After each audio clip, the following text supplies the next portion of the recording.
Natalie Carver's hands trembled on the steering wheel as she turned onto her estate's private road 3 hours ahead of schedule. Something felt wrong, a mother's instinct screaming through her chest. The mansion loomed ahead, windows dark despite the afternoon sun. Before her key touched the lock, rough hands pulled her back. "Don't speak," Ethan Cole whispered urgently, his maintenance uniform smelling of paint and desperation. "Your children are in danger, right now." Through the door she heard it, her daughter's muffled sob, a sound that shattered her world. "Stay with us until the end, and comment which city you're watching from so we can see how far this story travels." The black Mercedes glided through Pacific Palisades like a shadow cutting through golden California light. Natalie Carver sat rigid in the driver's seat, her Armani blazer perfectly pressed, her expression carved from marble. 42 years old, CEO of Carver Industries, featured twice on the cover of Forbes. She was a woman who controlled boardrooms with a glance and turned failing companies into empires before breakfast. But today, control eluded her. Her phone buzzed for the 17th time in an hour. Another executive wanting approval, another crisis demanding her attention. She silenced it without looking. The quarterly meeting in downtown LA had ended 90 minutes ago, a triumph, actually. She'd secured a $70 million investment deal that would have made headlines in the financial district. Her team had applauded. Champagne had been poured. She'd walked out anyway. Something was wrong. She couldn't name it, couldn't rationalize it to her assistant who'd chased her to the parking garage asking if she felt ill, but it sat in her chest like a stone, heavy and cold, dragging her home with an urgency that bordered on panic. "Just a feeling," she'd muttered, knowing how absurd she sounded. Natalie Carver didn't operate on feelings. She dealt in data, projections, concrete facts. Yet here she was, flying down Sunset Boulevard at 20 miles over the speed limit, her jaw clenched so tight her teeth ached. The estate appeared through the eucalyptus trees. 8,000 square feet of Spanish colonial architecture, cream-colored stucco, and terracotta tiles gleaming in the afternoon sun. The fountain in the circular driveway sparkled, water cascading over imported Italian marble. Everything looked perfect. Magazine cover perfect. The kind of home that screamed success and stability. Natalie killed the engine and sat for a moment, feeling foolish. What exactly did she expect to find? Daniel would be in his home office, probably on a conference call for his investment firm. Claire would be practicing violin. Her lesson was at 4. Mason would be doing homework, and Ava would be drawing those elaborate fantasy creatures she loved. Normal, safe, boring. Except the house was too quiet. She grabbed her briefcase and pushed open the car door. The afternoon heat hit her immediately, that dry Los Angeles warmth that always felt like it was pressing down from above, but underneath it, something else. Tension. The air itself felt wrong, stretched too thin, like the moment before thunder cracks the sky open. Her heels clicked on the stone pathway. Each step echoed too loud in the stillness. Where was the gardener? Usually Miguel was trimming hedges this time of day, his portable radio playing Spanish ballads. The flower beds looked pristine but empty. Even the birds seemed subdued, their afternoon chatter reduced to nervous chirps. Natalie's hand reached for her keys, but before metal touched lock, someone grabbed her wrist. She spun, instinct flooding her veins with adrenaline, her other hand already swinging her briefcase as a weapon. A man stepped from the shadows of the portico, his calloused palm raised in surrender. Ethan Cole, the maintenance supervisor. 50-something, with silver threading through dark hair and permanent creases around his eyes, from years squinting in the sun. He wore his standard uniform, navy work shirt with his name embroidered over the pocket, canvas pants stained with wood varnish. "Mrs. Carver," he breathed, his voice barely above a whisper. "Don't speak, please." She opened her mouth to demand an explanation, to ask why the hell her employee was manhandling her on her own doorstep, but something in his expression stopped her cold. His eyes were desperate, red-rimmed like he'd been crying or hadn't slept in days. His jaw worked silently, muscle jumping beneath weathered skin. "Your children," he said, each word careful and heavy. "They're in danger, right now." The stone in her chest became a boulder. Her briefcase hit the ground with a thud she barely registered. "What do you—" Ethan's finger pressed to his lips, urgent, almost violent. He pointed toward the house with his other hand, toward the massive oak front door with its beveled glass panels. Through the distortion, Natalie could make out shapes in the foyer, someone moving in the living room beyond. Then she heard it. Faint, muffled, but unmistakable. A child crying. Not the dramatic wail of a scraped knee or the whine of a denied cookie. This was different, suppressed, frightened. The sound a child makes when they're trying desperately not to make any sound at all. Every instinct screamed at her to burst through that door. Natalie lunged forward, but Ethan's grip tightened on her wrist. "Not yet," he hissed. "You need to see first. You need to understand what's been happening. Let go of me right now, or I swear to God, he'll stop if he knows you're here." Ethan's voice cracked. "He'll make it seem normal, and you'll never know. You'll never believe. I've watched this for 6 months, Mrs. Carver. 6 months of hell while you traveled to New York and London and Tokyo. Someone had to witness. Someone had to collect proof." The world tilted. Natalie felt dizzy, her expensive heels suddenly unstable on stone she'd walked 1,000 times. "What are you talking about? Who are you talking about?" But she already knew. Deep in that place where mother's instinct lived, in the primitive part of her brain that predated logic and reason, she knew. Daniel, her husband. The man she'd married 8 years ago after a whirlwind courtship. Handsome, charming Daniel Mercer with his boarding school pedigree and family money. He'd seemed perfect, stable where her first marriage had been chaotic, mature where her children's biological father had been reckless. A ready-made father figure who'd promised to love her kids as his own. "Show me," Natalie heard herself say. Her voice sounded strange, distant. "Show me right now." Ethan released her wrist and moved to the side of the house, gesturing for her to follow. They walked along the exterior wall past the climbing bougainvillea her mother had planted when they'd bought this place 5 years ago. Past the window to the kitchen where Anna, their housekeeper, usually hummed while preparing dinner. The kitchen was dark, empty. "I sent Anna away," Ethan whispered, reading her thoughts. "Told her there was a gas leak, called her a taxi. She doesn't know. She's kind, but she doesn't see. She's too focused on her work." They reached the living room windows, floor-to-ceiling glass that Daniel had insisted on during the renovation. "Natural light," he'd said, "makes the space feel open." Now Natalie understood they also made perfect observation points. Ethan positioned her at an angle, hidden by the thick curtains that were drawn almost closed. A sliver of interior remained visible. He handed her something, a small pair of binoculars, compact but powerful. Theater binoculars, maybe. "Look," he said, "and please, Mrs. Carver, please stay quiet until you've seen everything." Her hand shook as she raised the binoculars.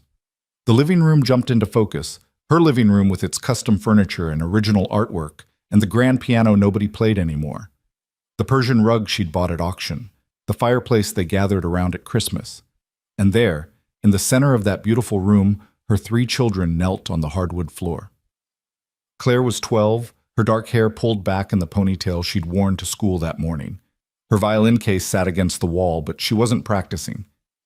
She knelt with her back straight, hands folded in her lap, eyes fixed on the ground. Her face was blotchy and red. Mason, 10 years old, knelt beside his sister. His school uniform was rumpled, tie loosened. His glasses sat crooked on his nose, and his jaw trembled with the effort of staying still. Tears ran freely down his cheeks, dripping onto his white shirt. And Ava, 7-year-old Ava, with her wild blonde curls and gap-toothed smile. Natalie's baby girl who still slept with a stuffed elephant and believed in fairy gardens. She knelt smallest of all, her little mermaid backpack still strapped to her shoulders like she'd never been allowed to take it off. Her whole body shook with silent sobs. Natalie's vision went red at the edges. The binoculars shook violently in her grip. She started to lower them, to charge inside, but Ethan's hand on her shoulder stopped her. "Keep watching," he breathed. "He's about to come back." As if summoned, Daniel Mercer walked into frame. Natalie hadn't seen her husband in 3 days. She'd been in San Francisco for the pre-meeting before today's big pitch. He'd texted regularly, called twice. Everything normal. Now he appeared in their living room wearing gray sweatpants and a Yale t-shirt, a crystal tumbler of amber liquid in his hand. Whiskey, probably. His dark hair was disheveled, his jaw covered in stubble. He looked nothing like the polished investment banker who left for work each morning in a three-piece suit. He circled the children slowly, taking a long drink. Natalie watched his mouth move. Even without hearing the words, she could see the cruelty in how he shaped them, sharp, cutting. His free hand gestured dismissively at Claire, then jabbed toward Mason. Mason flinched, his whole body jerking back. Daniel laughed. Natalie saw his shoulders shake with it and took another drink. "I can't hear," Natalie whispered desperately. "What's he saying?" Ethan pulled something from his pocket, an iPhone, old and cracked. He tapped the screen several times, then held it up near the window. After a moment, sound crackled through, tinny and distant but audible. He'd planted a microphone inside. He'd bugged her house. Any other time, she would have been furious about the privacy violation. Now she was grateful. Daniel's voice came through, slurred slightly, but venomous. "Pathetic, all three of you. You know that? Absolutely pathetic. Your mother's out there building an empire, and what are you? Dead weight, anchors dragging her down." Claire's voice, small and wavering. "Dad, please. We did our homework. We did everything you—" "Don't call me Dad." The words exploded through the speaker. Natalie saw Daniel advance on Claire, saw her daughter shrink back. "I'm not your father, am I? Your real father was a loser who abandoned you, left you behind like garbage, and now you're my problem. Do you have any idea what I gave up marrying your mother, the women I could have had, the freedom?" Mason spoke up, his voice cracking. "That's not fair. We didn't ask—" "Shut up!" Daniel wheeled on him. "Did I say you could speak? Did I give you permission? You're 10 years old, Mason. 10. And you still can't tie your shoes properly. You still cry when things get difficult. What kind of man are you going to be? I'll tell you, a failure, just like your bio dad." Natalie's knees buckled. Ethan caught her, held her upright as the binoculars fell from her numb fingers. This couldn't be real. This couldn't be happening in her home. Daniel had always been strict, sure. He believed in discipline and structure. But this? "How long?" she managed to ask, the words scraping her throat raw. 6 months that I know for certain," Ethan said quietly. "Maybe longer. It started small. I'd hear him raise his voice when I was fixing the fence or cleaning the pool. Just snippets through walls. I thought it was normal parent stuff at first. But it got worse. Consistent. Always when you traveled. He'd send Anna away, say the kids could manage for one evening. Then He gestured helplessly at the window. At the nightmare playing out in crystal clear detail. "Why didn't they tell me?" Natalie's voice broke. "Why didn't my children tell me?" "He threatened them," Ethan said. "I heard it 2 months ago. Told them if they said anything, you'd be so disappointed. Told them you were stressed with work, that they'd only burden you. Told Claire she'd be sent to boarding school if she made trouble. Told Mason that real men don't tattle. Told Ava that mommies stop loving children who lie." Each word was a knife. Natalie pressed her hand to her mouth, fighting the urge to vomit on her own manicured lawn. Through the window, Daniel had started pacing again. "You know what your mother said before she left on this trip? She said, 'Daniel, thank God I have you. I couldn't manage the kids and the company without you.' She actually thanked me for putting up with you 3 disappointments." "That's not true," Ava whispered. She was crying openly now, her small face crumpled in anguish. "Mommy loves us." Daniel laughed, the sound sharp as broken glass. "Does she? Then why is she always gone? Why does she spend more time with strangers in boardrooms than with you? Face it, kid. Work is more important than you. I'm more important than you. You're just obligations, checkboxes on her to-do list." Claire was sobbing now too, trying to stay quiet, but failing. Her shoulders heaved with the effort. Mason reached out to hold his sister's hand, and for a moment Natalie felt a surge of pride through her horror, her boy, her sweet boy, trying to protect his sibling. Then Daniel saw it. "Did I say you could move?" His voice went cold, and suddenly he was kneeling in front of Mason, grabbing the boy's face roughly in one hand. "Did I say you could touch your sister? You follow the rules when you're in my house. You kneel. You stay silent. You think about what disappointments you are, until I decide you've learned your lesson. Let go!" Mason tried to pull away, and Daniel's other hand shot out, gripping the back of the boy's neck. That was it. That was the moment Natalie Carver, Forbes featured CEO, woman who'd built a fortune through ruthless negotiation and steely composure, completely shattered. She turned from the window and headed straight for the front door. Ethan called her name, but she was beyond hearing. Her hand found the door handle, yanked it open. The alarm system beeped. She'd forgotten to disarm it, but she didn't care. Let it wail. Let the whole neighborhood hear. She crossed the foyer in 6 strides, her heels clicking like gunshots on marble. The living room door was partially closed. She could hear Daniel still talking, his voice dripping poison. Your mother hired me, basically, married me to play daddy so she wouldn't have to. Do you understand that? You're products of a transaction. She bought herself a father figure for her broken little family, and I was stupid enough to sign up. Natalie hit the door with her palm. It slammed open, cracking against the interior wall with enough force to chip paint. 4 faces turned toward her. 3 children, expressions cycling rapidly from fear to confusion to desperate, fragile hope. And one man, her husband, frozen with his hand still on Mason's neck, whiskey glass arrested halfway to his lips. For a moment, nobody moved. The grandfather clock in the corner ticked, the air conditioning hummed. A car alarm went off somewhere down the street, distant and irrelevant. Then Ava screamed, "Mommy!" and the spell broke. "Natalie?" Daniel released Mason and stood up smoothly, his expression rearranging itself into something approximating surprise. "You're home early. I didn't hear you come in." "Kids," Natalie said, her voice eerily calm despite the hurricane raging in her chest. "Stand up." Claire scrambled to her feet immediately, pulling Ava with her. Mason stood more slowly, rubbing his neck where red marks were already blooming. They all stared at their mother like she was a ghost, like they couldn't quite believe she was real. "Go to the kitchen," Natalie continued. "All 3 of you, now." "Natalie, wait," Daniel started, setting his glass down on the coffee table. "This isn't what it looks like. The kids were misbehaving, and I said now!" Natalie's voice rose to a roar that made even Daniel step back. "Go!" The children ran. Claire grabbed Ava's hand and practically dragged her from the room, Mason close behind.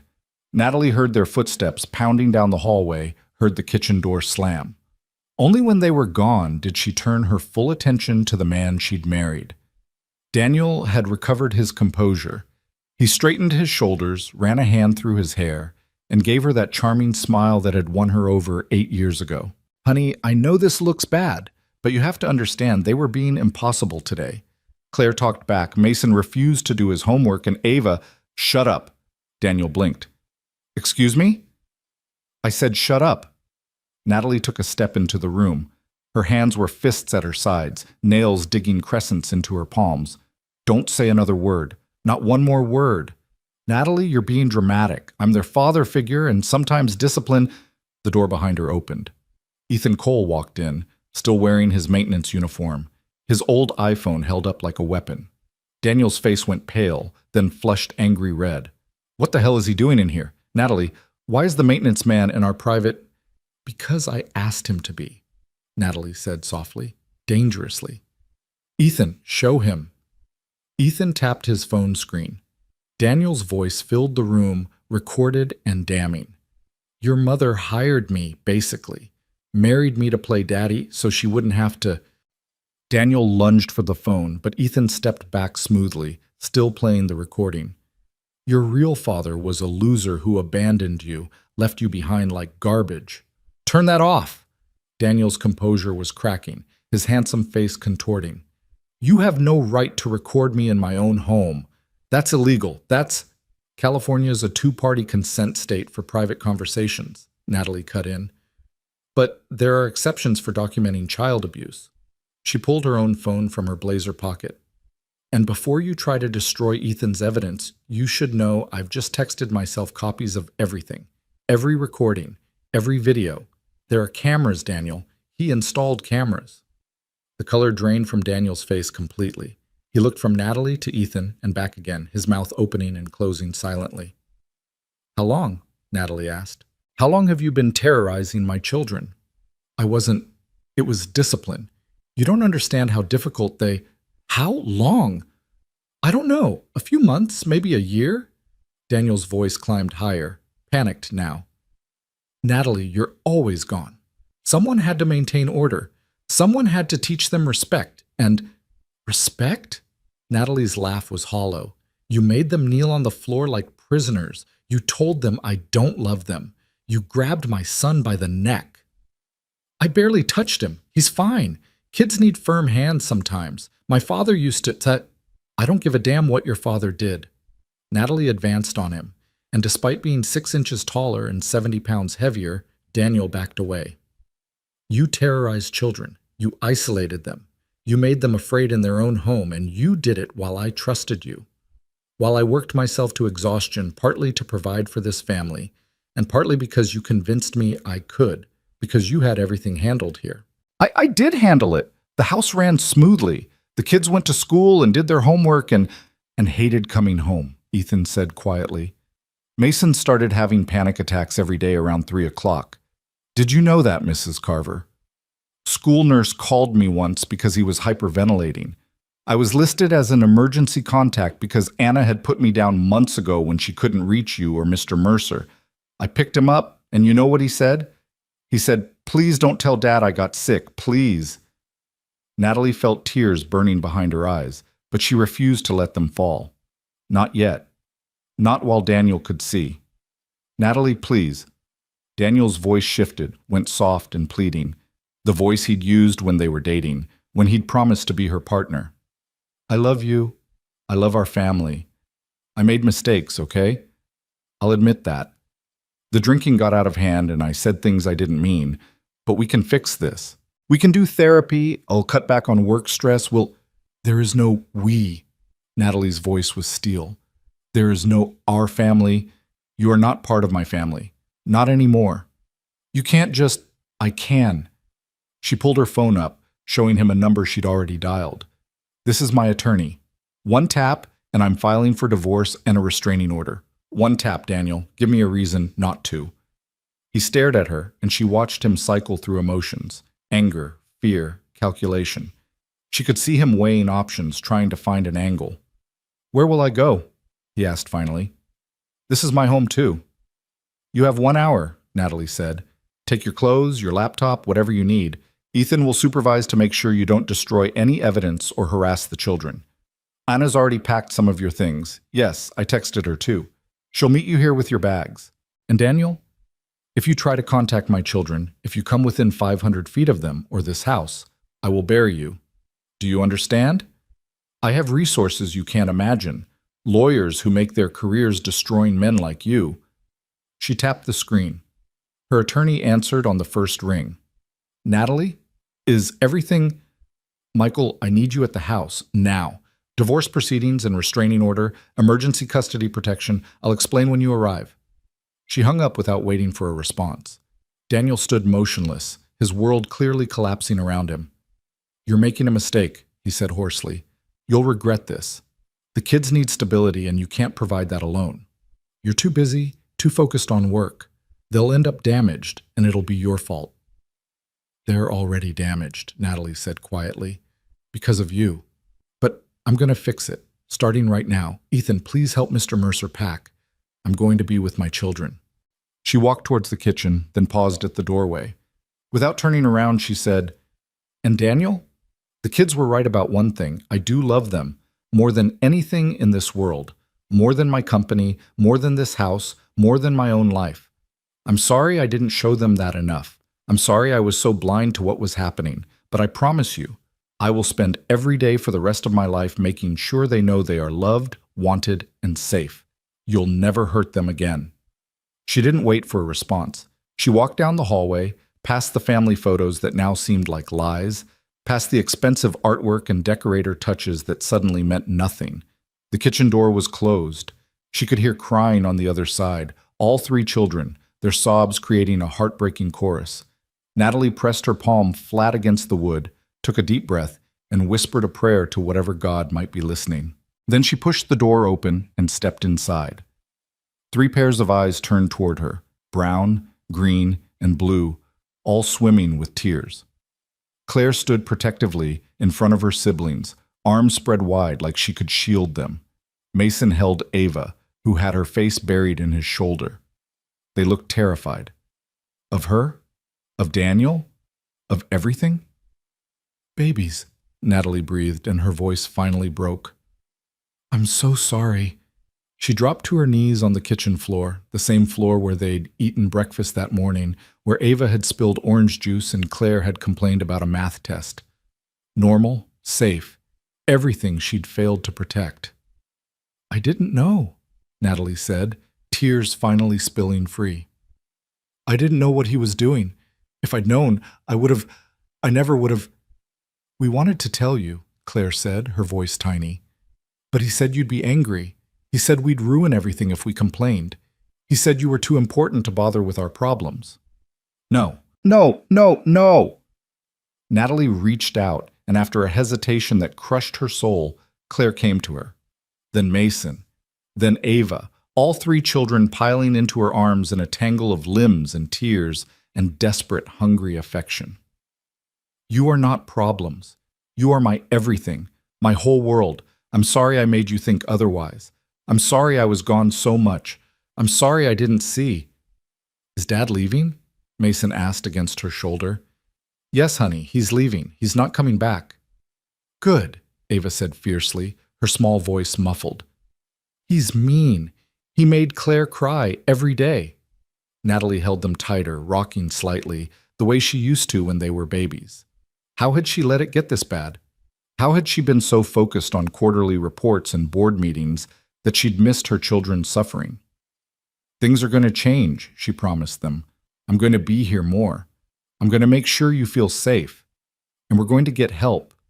People who can help us heal from this. All of us together.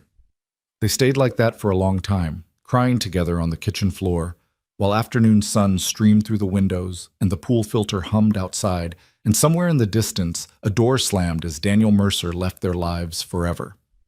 Eventually, Natalie heard footsteps. She looked up to see Ethan standing in the doorway, his expression gentle. He's gone, Ethan said simply. His car just pulled away. Anna collected the rest of his things. Your attorney's here. He's in the living room waiting. Natalie nodded, wiping her eyes. Thank you. For everything, for watching over them when I couldn't, for having the courage to show me the truth. Ethan's eyes were red-rimmed, too. I have a daughter, he said quietly. Had. She and my wife died in a car accident 5 years ago. Drunk driver. I couldn't save them, but I could save your kids. I had to. Someone had to. Claire pulled away from Natalie and walked to Ethan. Without a word, she hugged him. This maintenance man who'd witnessed their private hell and cared enough to document it, to protect them, to risk his job and maybe his safety to make sure someone knew. Thank you, Claire whispered. Thank you for being brave for us. One by one, the other children joined the embrace.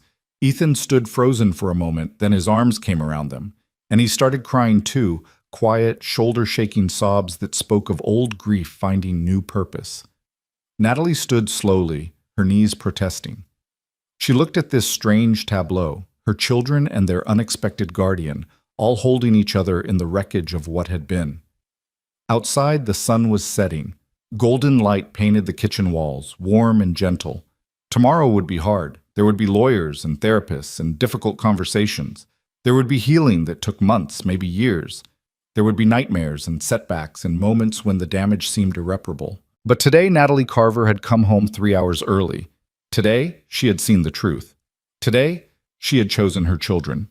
And that, she thought as she joined the embrace, was where everything began again. The attorney left at 9:30, his briefcase stuffed with recordings, photographs, and a signed affidavit from Ethan Cole that detailed 6 months of systematic emotional abuse. Michael Reeves, a shark in a $3,000 suit, had listened to everything with the detached professionalism of a man who'd seen worse. But even he'd flinched when Ethan played the recording of Daniel grabbing Mason's neck.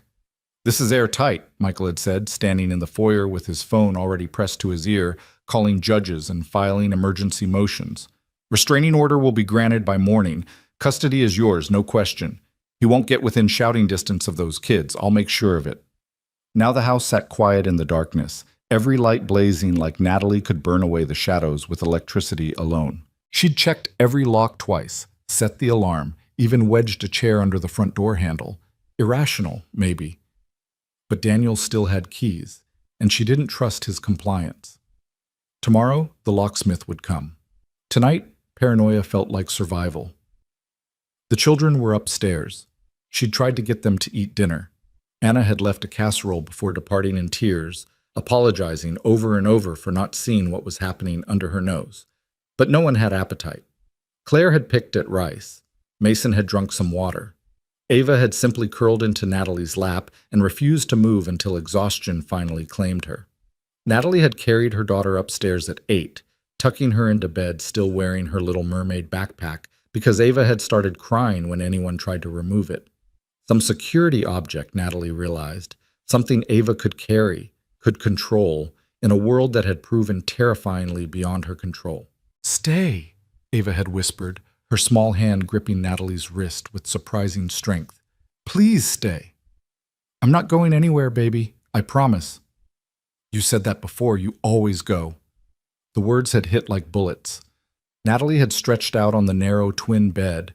Ava curled against her chest and stared at the glow-in-the-dark stars on the ceiling until she felt her daughter's breathing even out into sleep. Even then, Ava's hand hadn't released its grip. It had taken 20 minutes to carefully extract herself, and another 10 to convince herself that Ava wouldn't wake up the moment she left. The baby monitor, dusty from years of disuse, now sat on the nightstand, volume turned all the way up. Mason had gone to his room without being asked, closing the door quietly behind him.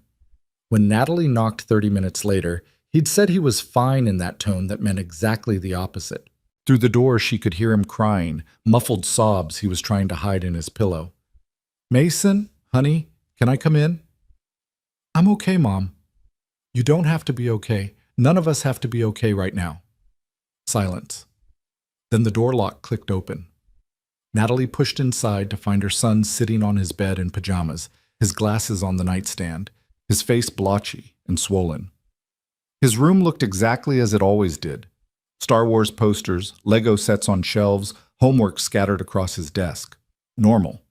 But Mason looked shattered. "I should have been stronger," he said immediately, the words tumbling out like he'd been holding them behind a dam.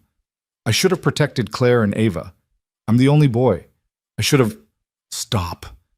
Natalie sat beside him and pulled him close. "You're 10 years old. You shouldn't have to protect anyone from an adult. That was never your job. But I'm weak. Dad said—" He caught himself, winced. "Daniel said I cry too much. That I'll never be a real man because I'm soft." "Mason, look at me." She waited until his green eyes met hers. "Crying doesn't make you weak. Feeling things doesn't make you soft. You know what takes real strength? Surviving what you survived. Holding your sister's hands when you were scared too. That's courage. That's being a man in the ways that actually matter. He said you married him because I needed a father. Because I wasn't enough on my own." Natalie felt her heart crack wider. "Your father, your biological father, he had problems I couldn't fix. He left because of his issues, not because of anything you did or didn't do. And I married Daniel because I thought he'd be good for all of us. I was wrong. But you, Mason, you have always been enough, more than enough. You're smart and kind and funny, and I am so, so proud to be your mom." Mason started crying again, and this time he didn't try to hide it. Natalie held him the way she used to when he was small, rocking slightly, humming the lullaby her own mother had sung to her. Outside a car drove past. The house settled on its foundation with creaks that now sounded ominous instead of familiar. "Will he come back?" Mason asked eventually. "No, I won't let him." "What if you have to go to work? What if you're in another city and he—" "I'm not going anywhere, not for a long time. Work can wait. You three can't." Mason pulled back, studying her face like he was searching for lies. "You always say work is important." "You're more important. I should have shown you that before. I'm sorry I didn't." They'd sat together until Mason's breathing slowed and his body went heavy with sleep. Natalie had lowered him to the pillow, pulled the blanket up, and left the hall light on because Mason had asked, not in words, but in the way his eyes darted toward the darkness when she'd reached for the switch. Now it was just Claire. Natalie found her oldest daughter in the bathroom, sitting on the floor with her back against the tub, still fully dressed. Her violin case lay open beside her, the instrument gleaming in the harsh fluorescent light. Claire held the bow like a weapon, turning it over and over in her hands. Claire? Her daughter didn't look up. I broke a string today, during practice. I told him it was an accident, that the string was old, but he said I did it on purpose. To waste his money, to be difficult. Natalie lowered herself to the floor, ignoring her suit skirt wrinkling on bathroom tile. It's not his money, and strings break, it happens. He made me stand in the corner for 2 hours before you came home. He said wasteful children don't deserve comfort. Claire's voice was flat, emotionless. The bow spun in her hands. I had to use the bathroom so bad I thought I'd have an accident, but I knew if I moved, he'd make it worse. Oh, sweetheart. I'm 12 years old, Mom. I almost wet myself like a baby because I was too scared to move. Do you know how pathetic that is? That's not pathetic. That's terror. That's what he did to you. Claire finally looked up, and her eyes were ancient, too old, too knowing. Why didn't you see it? The question hung between them, impossible to answer adequately.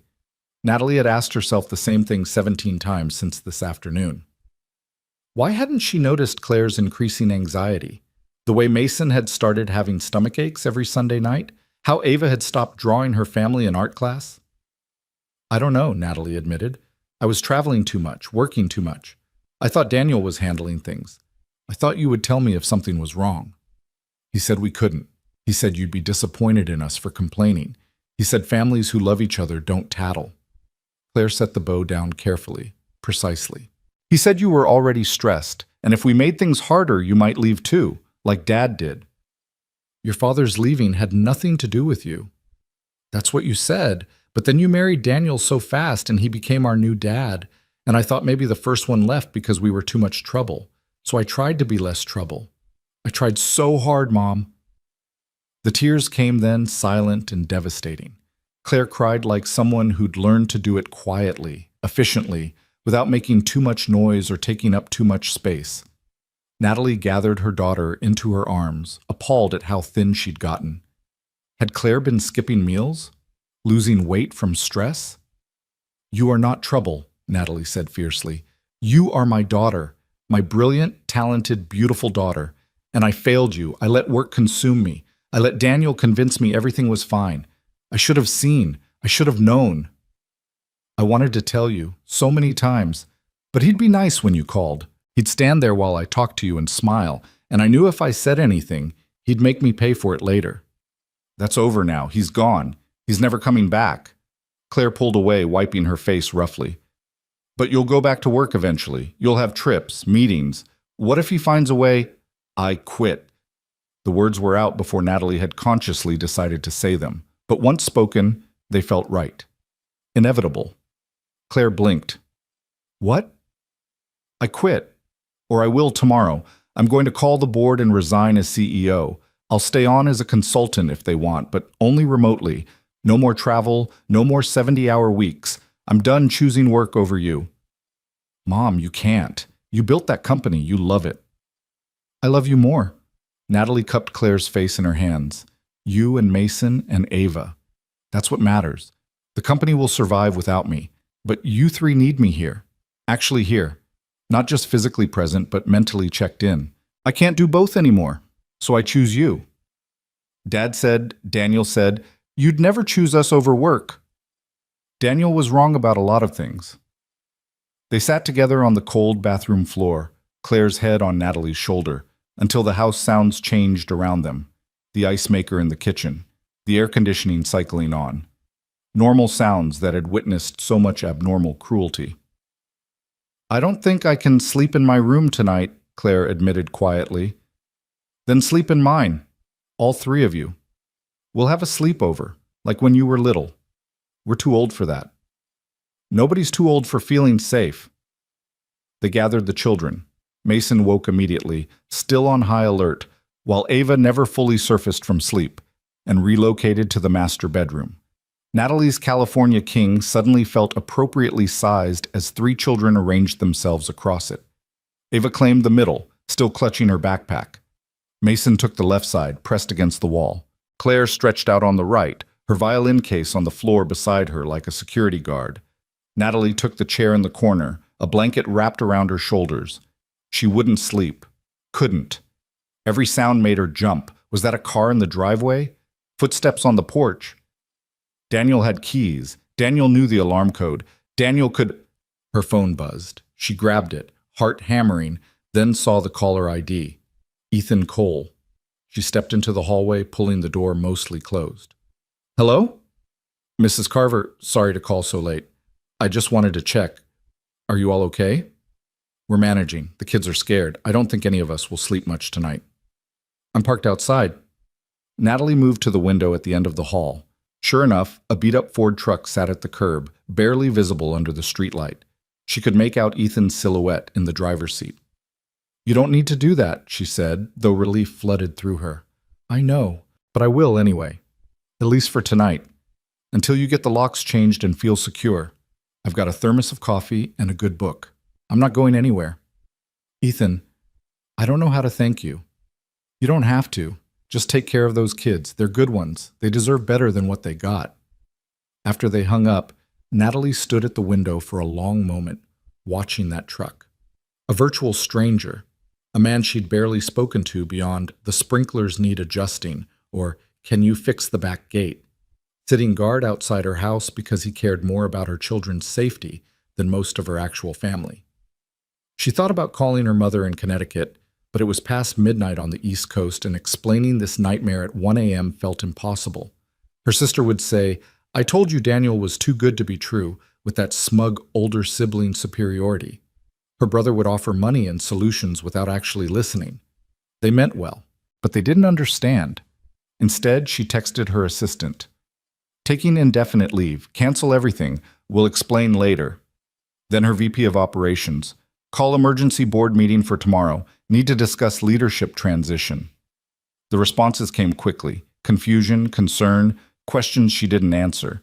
She silenced her phone and returned to the bedroom. The children were actually sleeping, exhaustion finally overwhelming fear. Ava's mouth hung open slightly. Mason had curled into a ball, knees tucked to his chest. Claire's hand rested near her violin case, fingers twitching slightly like she was playing in her dreams. Natalie settled back into the chair and watched them breathe. How many nights had she missed this? How many bedtimes had she skipped for conference calls with Tokyo or London? How many school plays and soccer games and parent-teacher conferences had she delegated to Daniel because a client meeting couldn't be rescheduled?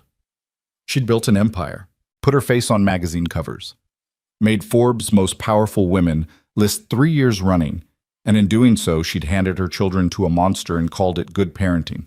The shame was physical, a weight in her chest that made breathing difficult. Her phone buzzed again. Michael Reeves. Restraining order granted. Effective immediately. 500-yard minimum distance. Any violation means immediate arrest. You're covered. Small mercy, but restraining orders were paper. They didn't stop determined men. They just gave you legal recourse after they'd already done damage. Around 2 a.m., Ava woke up screaming. Natalie was beside her in seconds, gathering her daughter close. Shh, baby. I'm here. You're safe. He was here. He was in the room. He said... Ava gulped air, hyperventilating. Mason woke next, then Claire. Both sat up, eyes wide and frightened in the darkness. It was a nightmare, Natalie said calmly, though her own heart was racing. Just a bad dream. Daniel's not here. He can't be here.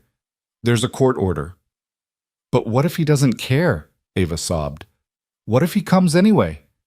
Before Natalie could answer, her phone rang. She glanced at the screen. Ethan again. Everything okay? He asked immediately. I heard screaming. Nightmare. We're fine. I'm doing a perimeter check, just to be sure.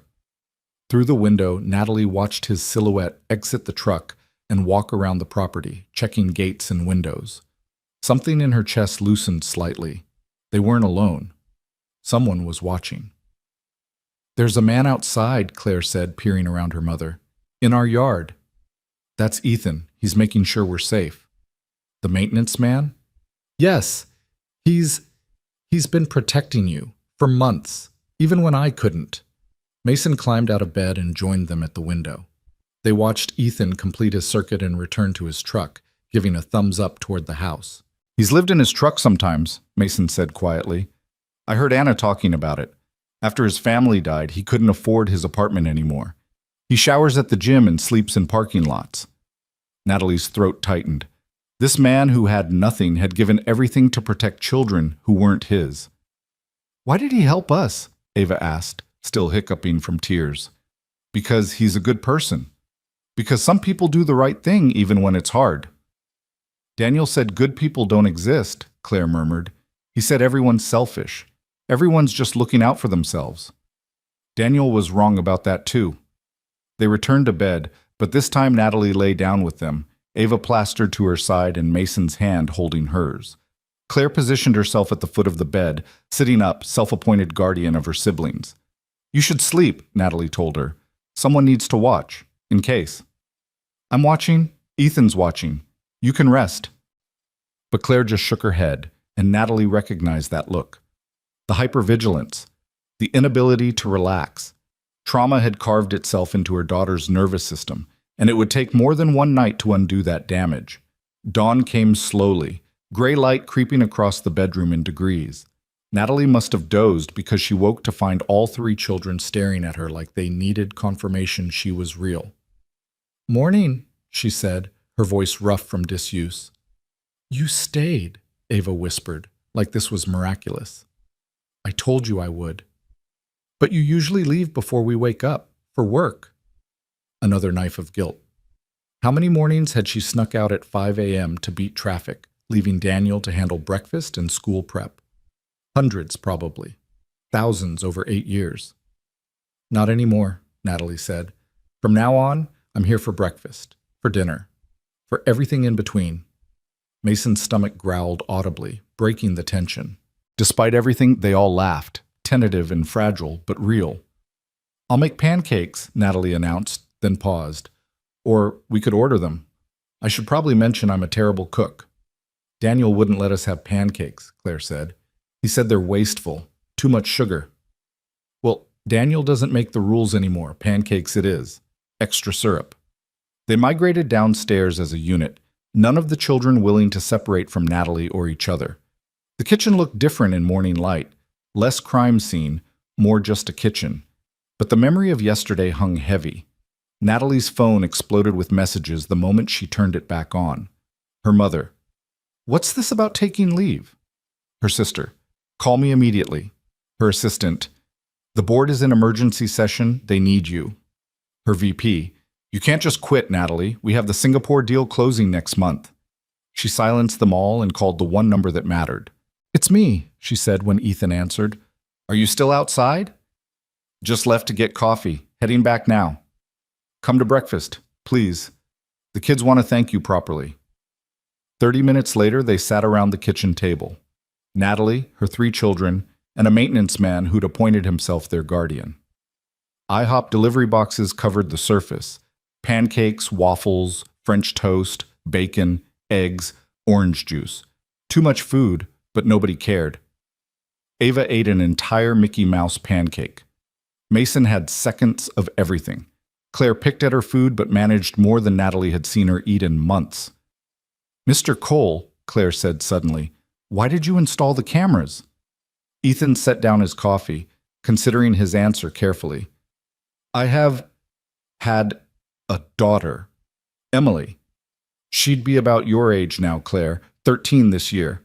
His voice caught.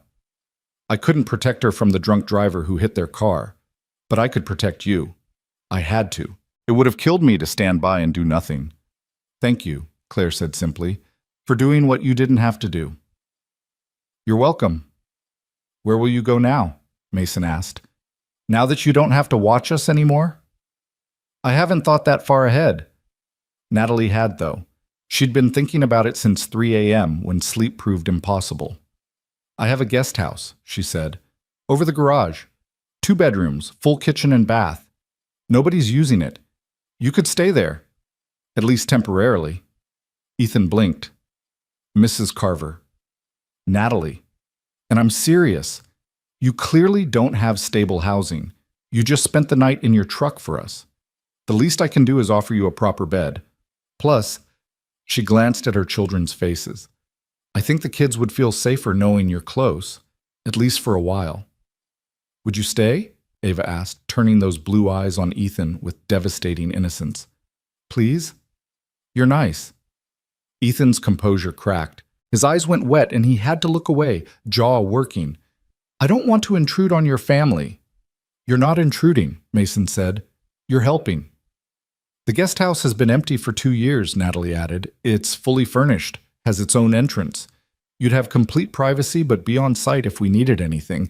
And frankly, having someone here I trust would make me feel better about security until things settle. I can't pay rent. Not much anyway. I don't want rent. I want someone I trust nearby. Someone who proved they care about my children's well-being more than their own comfort. That's worth more than money. Ethan studied his hands, calloused and scarred from years of manual labor. If I stay, I earn my keep. Maintenance work, repairs, driving kids to activities, whatever you need. Deal. They shook on it, this strange arrangement born from crisis. A billionaire CEO and a maintenance man, bound together by 3 traumatized children and a shared understanding that money couldn't fix everything, but presence might help. After breakfast, Natalie called her board. I'm resigning as CEO, she announced without preamble. Effective immediately. I'll consult remotely for 3 months to ensure smooth transition, but I'm done with the day-to-day operations. The explosion of voices was predictable. Protests, arguments, pleas. She let them run their course, then said simply, My children need me. That's non-negotiable. Promote Jennifer to CEO. She's been ready for years. I'll stay on the board if you want, but my executive duties end today. You're making a mistake, someone said. No, working 80 hours a week while my kids suffered in silence was the mistake. This is a correction. She hung up before they could argue further and felt something lift from her shoulders. Fear, maybe, or the crushing weight of trying to be everything to everyone and failing catastrophically at the things that mattered most. The locksmith arrived at 10. By noon, every lock in the house had been changed. New alarm code, motion sensors on the perimeter. Ethan supervised the installation with the intensity of a man who'd clearly done security work before. You were military, Natalie observed, watching him check camera angles. Marines, 2 tours, learned a lot about threat assessment. He adjusted a sensor. Your previous system was garbage. Anyone with YouTube in 15 minutes could have bypassed it. Is Daniel that kind of threat? Ethan's expression went grim. He's a coward who attacks children. That makes him unpredictable. Better to overprotect than underestimate. Ana returned in the afternoon, still crying, apologizing in Spanish and English. I should have seen, Senora. I should have known. You didn't know because he hid it well, Natalie assured her. You're not responsible. But I was here. I cleaned their rooms. I made their lunches. How did I miss? Because predators are good at hiding. Because he waited until you left. Because he manipulated everyone. Natalie took the housekeeper's hands. Ana, I need you now more than ever. The kids need normal. They need your cooking and your kindness and your terrible jokes that make Mason groan. Can you do that? Ana nodded fiercely, wiping her eyes. Si, of course. Anything for the babies. The therapist arrived at 3. Dr. Sarah Chen, recommended by Michael Reeves as the best child trauma specialist in Los Angeles. 50-something, kind eyes, zero nonsense. She spent 20 minutes with each child individually, then an hour with all 3 together. Natalie watched through the one-way mirror in her home office. Another installation from the afternoon, making space for therapy sessions so the children wouldn't have to leave their safe zone. They're resilient, Doctor, Chen said afterwards, sitting across from Natalie in the office. But they're also deeply wounded. Claire has developed perfectionist tendencies and anxiety. Mason shows signs of PTSD. Ava has attachment trauma. None of it is permanent, but healing will take time. Months, maybe years. Whatever it takes. Good. Because they need you present. Not just physically, but emotionally. No checking email during dinner. No working late while they're still awake. Your presence is the medicine right now. I resigned this morning, Dr. Chen smiled. Then you're ahead of where most parents start. They scheduled sessions, twice weekly for each child individually, plus family therapy on Saturdays. Dr. Chen also recommended a therapist for Natalie. You experienced trauma too, witnessing what happened to them, and gave them homework. trust exercises, communication strategies, ways to help the children feel safe expressing their needs. That evening, they ordered pizza and ate in the living room, the same room where yesterday's horror had unfolded. Natalie had considered avoiding it, but Dr. Chen had advised against it. You reclaim spaces by creating new memories in them, she'd said. Make that room about laughter and family time instead of fear. So they sprawled on the floor with pizza boxes and paper plates, watching an animated movie Mason had picked. Ethan joined them, sitting slightly apart until Ava dragged him closer. You're part of family movie night now, she declared. I am? Yes, because you're our friend, and friends watch movies together. Natalie caught Ethan's expression, stunned gratitude mixed with grief for the family he'd lost. He probably hadn't watched a kid's movie in years, probably avoided anything that reminded him of Emily. But he stayed. And somewhere around the scene where the characters sang about found family, Natalie saw him wipe his eyes discreetly. Later, after the children had gone to bed, separately tonight, making small, brave attempts at normalcy, Natalie and Ethan sat on the back patio. The pool glowed aqua in the darkness. Somewhere in the hills, coyotes howled. I meant what I said about earning my keep, Ethan said. I can fix things, build things. I'm good with my hands. I believe you. But Ethan, you also saved my children. That's a debt I can never repay. I don't want repayment. I want... He stopped, struggling with words. After Emily and Rebecca died, I stopped caring about anything, went through motions. Work, sleep, work, sleep. I was just existing, waiting to die, basically. What changed? Your kids, seeing them suffer. It woke something up in me, made me angry, made me care again. He looked at her, his eyes reflecting pool light. I'm grateful for that. Sounds twisted maybe, but helping them helped me remember I'm still alive, that there's still good I can do in this world. You did more than good. You gave them their lives back. We both did. You believed me. You acted immediately. A lot of parents wouldn't have. Natalie thought about that. How many mothers heard similar stories and chose disbelief? Chose their partners over their children because acknowledging the truth meant their whole world collapsed? She'd been lucky. Her instinct had overridden any loyalty to Daniel, but it easily could have gone differently. Tomorrow I want to take them somewhere, she said. Somewhere that feels safe and happy. Maybe the beach? The beach is good. Open space. Hard for anyone to approach unnoticed. You're still thinking about security. Always. Until Daniel's proved he's not a threat. Even then, probably. They sat in comfortable silence, two broken people beginning to heal through unlikely friendship and shared purpose. Inside, a child cried out. Both Natalie and Ethan stood immediately, but then they heard Claire's voice, murmuring something soothing to Ava. The crying stopped, a door closed softly. They're taking care of each other, Ethan observed. They always have. I just didn't realize how much they'd had to. Natalie's phone buzzed. Daniel's number. She almost didn't answer, but Ethan gestured for her to pick up. He was already recording on his own device. Evidence, if needed. What do you want? Natalie said coldly. I want to see my kids. Daniel sounded drunk, his words slurring. I have rights. You can't just cut me off. The restraining order says otherwise. That's temporary. I'll fight it. I'll prove you're an unfit mother who works too much to actually parent. You'll what? Present the recordings of you terrorizing them? Show the judge the bruises on Mason's neck? Maybe we can play the audio of you telling Ava her mother doesn't love her? Natalie's voice was ice. Michael has everything, Daniel. Everything. You have no case, no leverage, and if you violate the restraining order, you'll go to jail. Are we clear? Silence. Then, this isn't over. Yes, it is. Lose this number. Lose our address. Lose any memory you had of being part of this family. You're done. She hung up and immediately forwarded the recording to Michael. Another violation. Another piece of evidence if they needed it. He's scared, Ethan said. Good. Scared people make mistakes. Will he come here? Not if he's smart, but we'll be ready if he's stupid. Natalie looked at this man who'd become their unlikely protector, standing guard on her patio like a sentinel. I keep thinking about alternate timelines, she admitted. What if I hadn't come home early? What if you hadn't been brave enough to intervene? What if— Don't. Ethan's voice was firm. That way lies madness. You did come home. I did intervene. Your kids are safe now. That's what matters.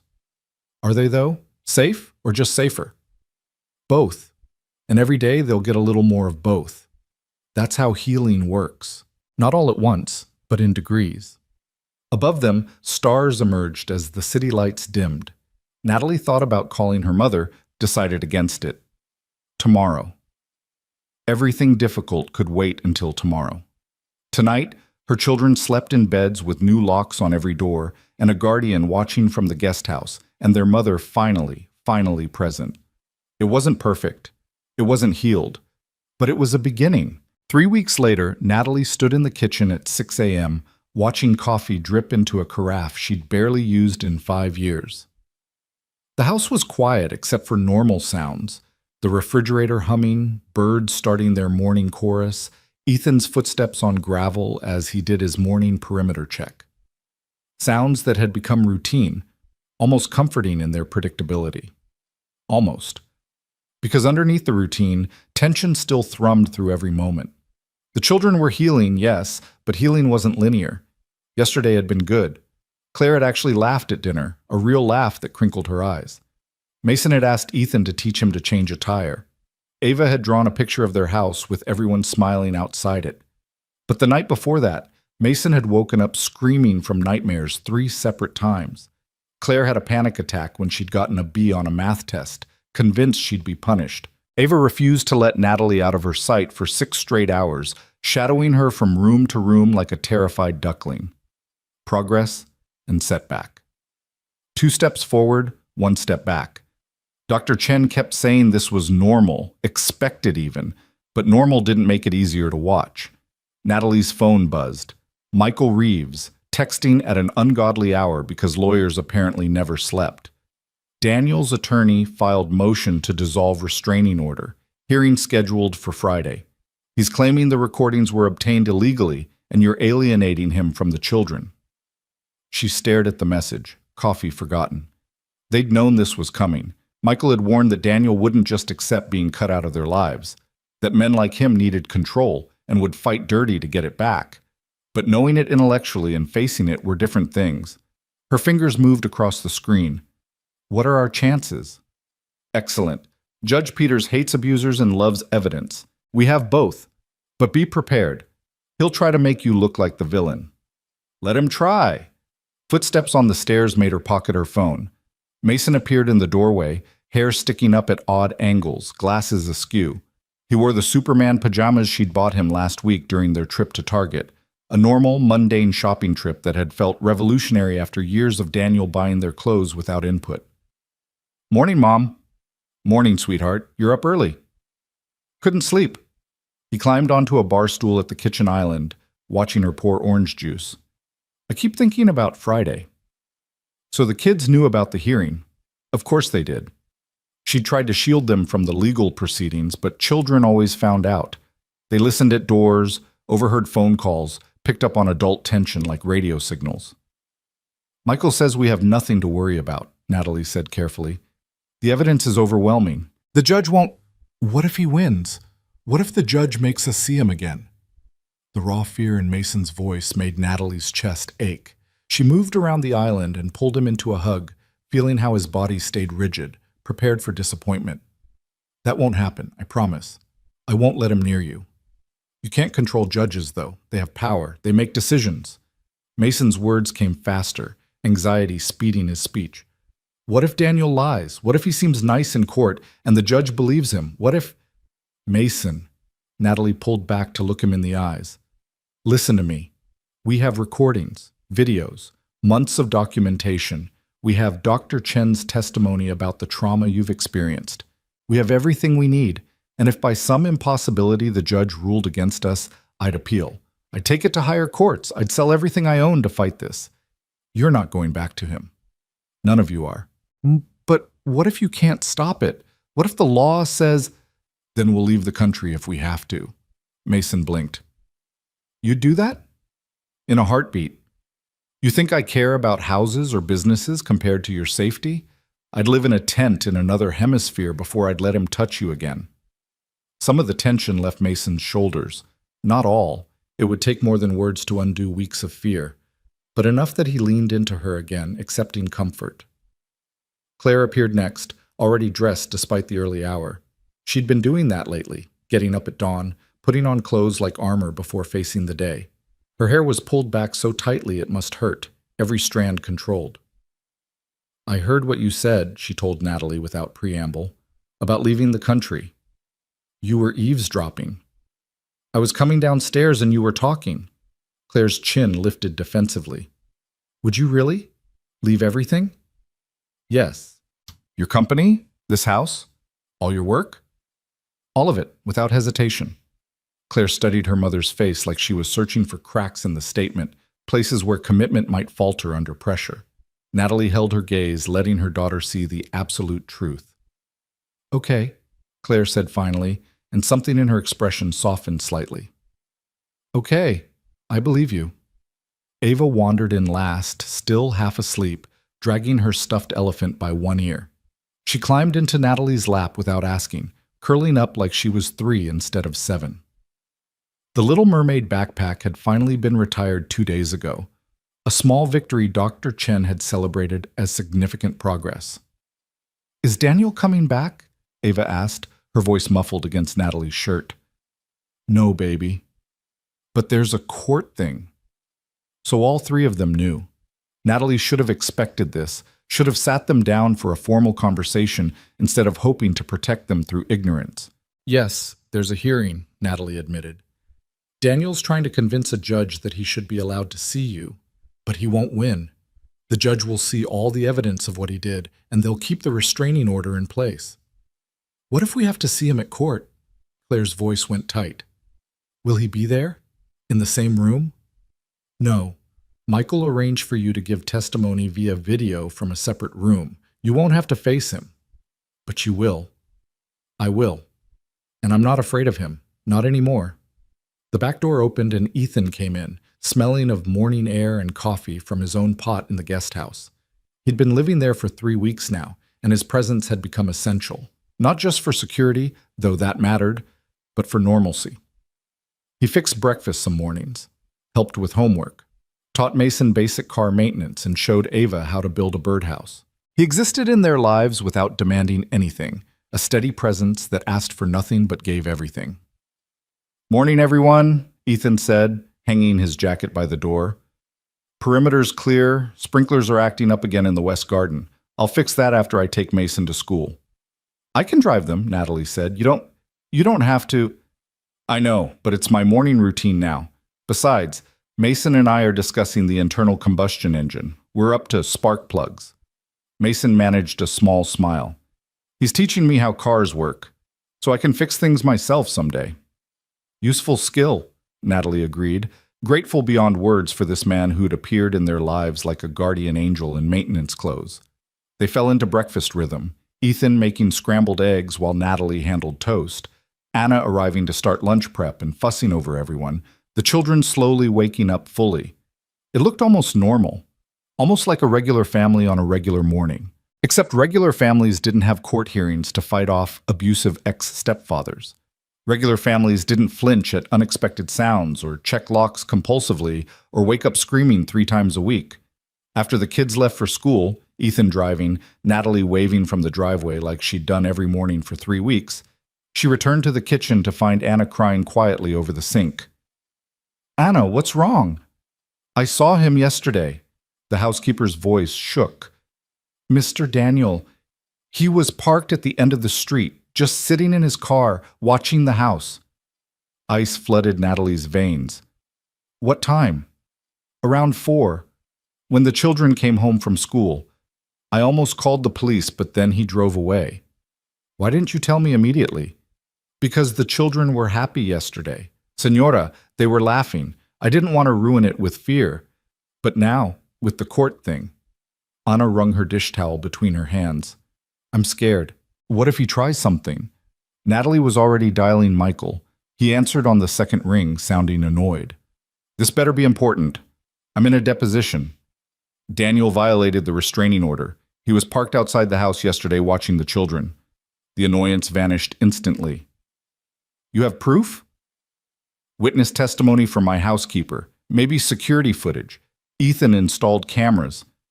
Get me that footage. Now.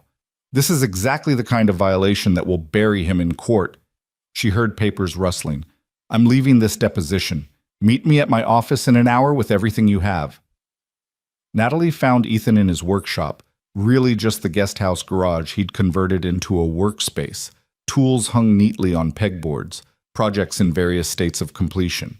He was sanding a wooden jewelry box, probably for Claire, who'd mentioned wanting a place to keep her grandmother's necklace. I need the security footage from yesterday, Natalie said without preamble. Around 4 p.m., Anna saw Daniel parked outside. Ethan set down the sandpaper immediately. Son of a bitch. I was inside repairing the dishwasher. I didn't see him. Can you pull the footage? Already on it. He moved to a laptop set up on a workbench, fingers flying over keys. Multiple camera angles appeared on screen: front gate, street view, side yard, back patio. He scrolled through timestamps until he found 4:13 p.m.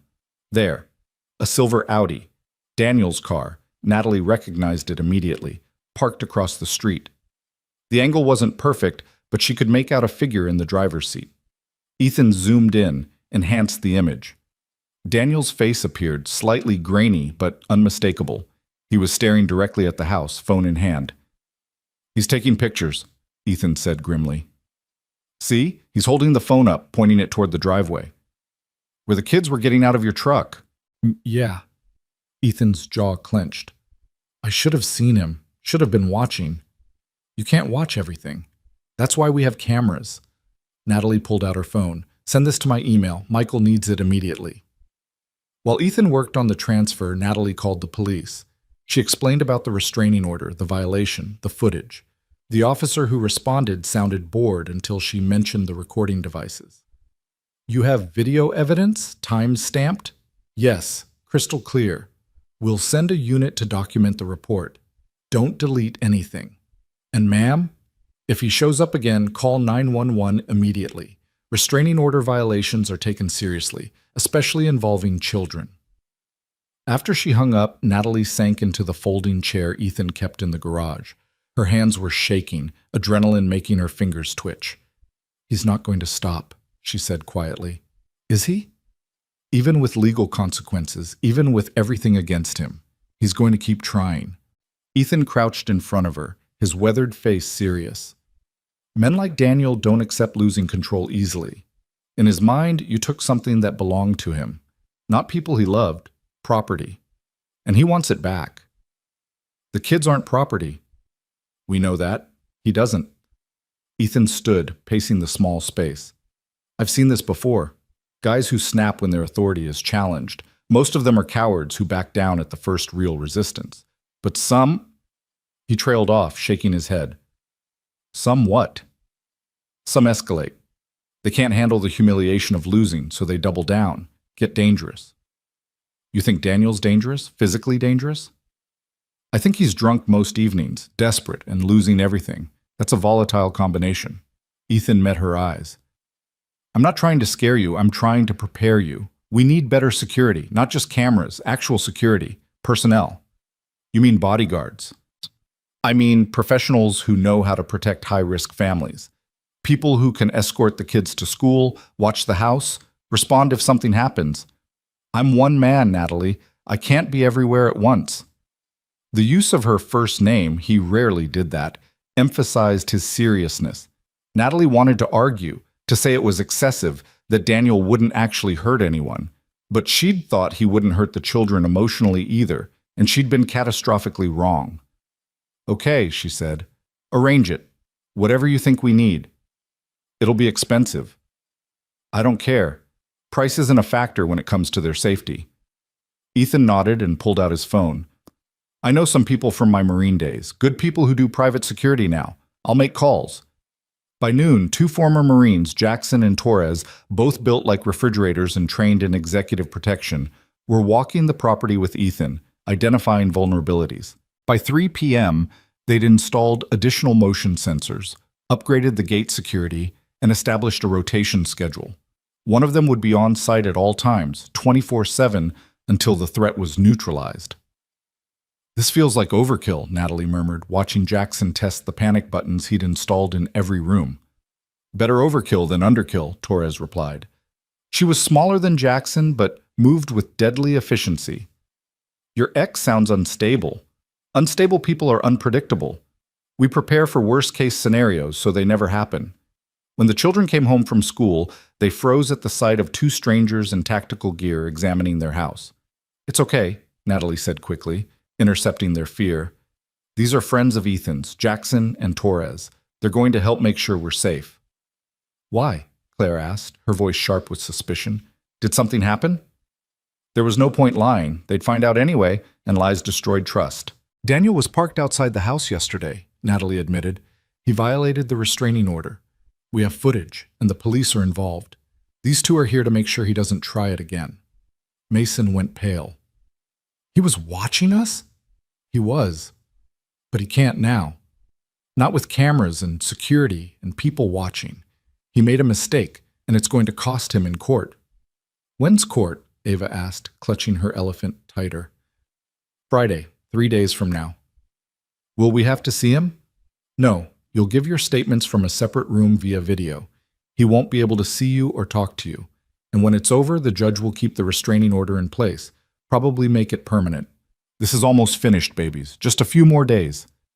But 3 days felt like an eternity when every moment held potential danger. That evening, Michael arrived with a briefcase full of documents and a grim expression. "I filed an emergency motion based on the violation," he said, spreading papers across the dining room table. "Judge Peters is furious. She's added the violation to Friday's hearing and indicated she's inclined to extend the restraining order to a permanent injunction. Daniel's attorney tried to claim he was just driving through the neighborhood, but the footage proves he was stationary for 17 minutes. That's surveillance, not coincidence." "What's Daniel's strategy going to be in court?" Natalie asked. "He'll paint himself as the victim. The caring stepfather unjustly separated from children he loves. He'll claim you're vindictive, that you manipulated evidence, that his discipline was taken out of context." Michael's expression was hard. "It's bullshit, and I'll eviscerate it. But you need to be prepared for him to lie, convincingly. He'll cry. He'll talk about how much he misses them. He'll probably bring character witnesses, colleagues, friends who've never seen his private behavior. Will it work? Not with Judge Peters. She's seen this exact performance 100 times. And we have something abusers rarely face, concrete evidence. The recordings are devastating. Dr. Chen's testimony about the trauma is ironclad. And the kids' own statements, Michael pulled out transcripts of their therapy sessions, provided by Dr. Chen with the children's permission. Claire's description of being made to stand in corners for hours, Mason's panic attacks, Ava's nightmares. No judge can read this and side with him. But he'll try. He'll try. That's all he can do. After Michael left, Natalie found Ethan on the back patio again, his thinking spot, apparently. He stood at the railing, looking out at the pool lights reflecting off dark water. "You okay?" she asked, joining him. "Thinking about Friday, about what happens if Daniel gets desperate." "You think he'd do something at the courthouse?" "I think cornered animals bite." Ethan turned to face her. "I've arranged for Jackson and Torres to escort you and the kids. Separate cars, different routes. We're not taking chances. This is insane. 3 weeks ago, I was a CEO worried about stock prices. Now I have armed bodyguards and fear for my children's physical safety. This is the reality of leaving an abuser. They don't go quietly, they fight." Natalie laughed bitterly. "You know what the worst part is? I chose this. I brought him into our lives. I married him thinking he'd be good for us. And instead, I handed him ammunition to destroy my children's sense of security. How do I forgive myself for that? The same way your kids are learning to forgive themselves for not being perfect victims. With time. With therapy. With understanding that you made the best decision you could with the information you had." Ethan's voice was gentle. "You couldn't have known what he was hiding. Abusers are skilled at deception. That's what makes them dangerous.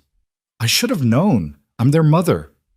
And you're also human, fallible, capable of being fooled. He paused, weighing words. I couldn't save my daughter from a drunk driver. I replay that day constantly. What if we'd left 5 minutes earlier, 5 minutes later? What if I'd driven instead of letting Rebecca drive? What if? It'll make you crazy if you let it. How do you live with it? By making different choices now. By saving who I can save. By turning tragedy into purpose. He gestured toward the house where 3 children slept under heavy protection. Your kids are alive. They're healing. You caught the abuse before it destroyed them completely. That's what matters. Not your guilt, not your self-flagellation, your action going forward. Natalie felt tears building again. She'd cried more in 3 weeks than in the previous 10 years combined. I'm terrified of Friday. I know. What if something goes wrong? What if Daniel? Then we handle it. Together. You're not alone in this anymore. The word together settled something in her chest. She'd been alone for so long, alone in her marriage to a man who'd turned out to be a monster, alone in her company where every decision was ultimately hers, alone in the crushing responsibility of single parenting while maintaining a career. But now she had Ethan, had Jackson and Torres, had Michael and Dr. Chen and Anna, a whole network of people who'd appeared in her darkest moment and decided to stay. Thursday passed in anxious preparation. Michael drilled Natalie on testimony, what to say, what not to say, how to stay calm under cross-examination. Dr. Chen came to the house to prepare the children for giving their statements, walking them through the process until they felt as comfortable as possible with something inherently uncomfortable. Remember, Dr. Chen told them, sitting in the living room with all 3 kids, you're not on trial, you're not in trouble, you're simply telling the truth about what happened to you. The judge needs to hear your voices to make the right decision. What if we cry? Ava asked. Then you cry. That's okay. Crying shows the judge that these events affected you, that they were real and painful. There's no shame in tears. What if Daniel gets mad? Mason's voice was barely a whisper. He can't hurt you. He won't even be in the same room. And even if he was, there are security officers in the courthouse. He can't touch you. His power over you is gone. That night, none of the children slept in their own beds. They all ended up in Natalie's room again, clustered together like they were physically holding each other up. Natalie lay awake listening to their breathing, memorizing it, praying to God she wasn't sure she believed in that tomorrow would go smoothly. At 3 a.m., her phone buzzed. Unknown number. She almost ignored it, then something made her answer. Natalie. Daniel's voice, slurred and desperate. Please, I need to talk to you. She sat up carefully, not wanting to wake the children, and moved into the hallway. Ethan's light was on in the guest house. He'd see if she needed help. You're violating the restraining order by calling me. I don't care. I'm losing everything. My job found out about the accusations. They put me on leave. My family won't talk to me. I have nothing, Natalie. Nothing. You did this to yourself. No, you did this. You took my family. You turned my kids against me. They were never your kids, and they turned against you because you terrorized them. I was disciplining them. Someone had to. You were never here. His voice rose to a shout. You abandoned them for your precious career, and I was left to deal with 3 spoiled brats who didn't respect authority. Natalie's hand tightened on the phone. Is that what you're telling yourself? That you're the victim here? I am the victim. I gave up my freedom to marry you. I took on your damaged children. I played father to kids who weren't mine. And this is how you repay me? By destroying my life? You destroyed your own life when you made children kneel on floors and told them they were unloved. I never... He stopped, breathing hard. It wasn't like that. The recordings are taken out of context. There's no context that makes what you did acceptable. I want to see them. Before court. I want to explain. They need to understand. Absolutely not. Please, Natalie, please. I'm begging. Just 5 minutes. I'll apologize. I'll tell them I was wrong. Just let me... No. And you need to hang up now before I record this call and add it to the evidence pile. You're making a mistake. If I lose tomorrow, I have nothing to lose. Do you understand? Nothing to lose. The threat was obvious. Natalie's blood went cold. Are you threatening my children? I'm telling you the truth. A man with nothing to lose is dangerous. Think about that. The line went dead. Natalie stood frozen in the hallway, Daniel's words echoing in her mind. Then she was running down the stairs, across the yard, pounding on the guest house door. Ethan answered in seconds, already dressed, clearly never having slept. What happened? Daniel called. He's drunk. He made threats. Said a man with nothing to lose is dangerous. Her words tumbled over each other. We need more security. We need... Jackson? Ethan called into the darkness. The security guard materialized from somewhere near the front gate. Protocol red. Possible threat. Lock it down. Within minutes, the property was on full alert. Torres took position inside the house near the children's room. Jackson monitored cameras. Ethan called the police to report the threatening call. And Natalie sat in her kitchen at 3:30 a.m., shaking with adrenaline and terror, while armed guards protected her sleeping children from a man who'd once promised to love them. I can't do this, she whispered. I can't bring them to court. What if he tries something?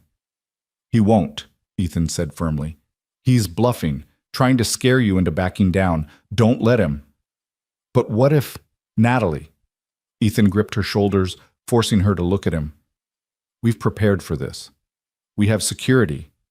We have evidence. We have the law on our side. Daniel's desperate because he's losing. That makes him dangerous, yes, but it also makes him sloppy. He just gave us another violation with that phone call. Michael will crucify him with it. I'm so scared. I know.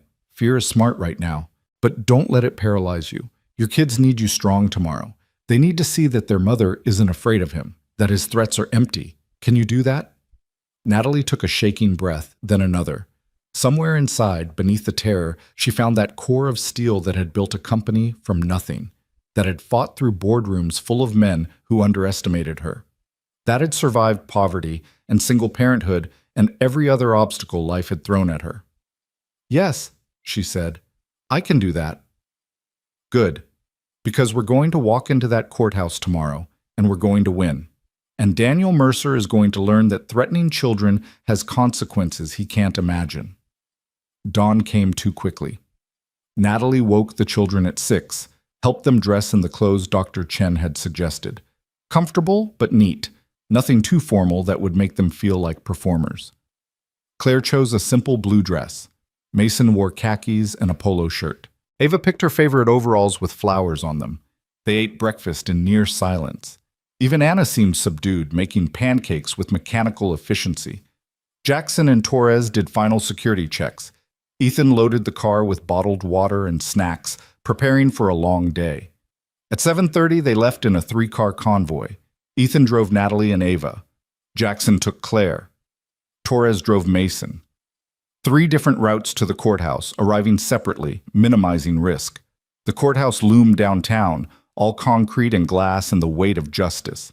Natalie held Ava's hand as they walked up the steps, flanked by security. Media had gathered somehow. Someone had leaked the case, and cameras flashed. Mrs. Carver! Mrs. Carver! Is it true your husband abused your children? Will you be seeking full custody? Do you have any comment on the allegations? Ethan moved between her and the cameras, his bulk blocking most shots. No comment. Let us through. And inside, the courthouse was quieter. Michael met them in the hallway, looking sharp in his best suit. Ready? He asked.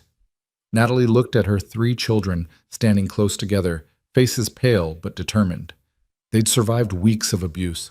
They'd survived the revelation. They'd survived nightmares and therapy and the slow, painful work of healing. They could survive this too. We're ready, she said. Then let's finish this. The courtroom was smaller than Natalie had imagined, more administrative than dramatic. Fluorescent lights hummed overhead. The judge's bench loomed dark wood and imposing.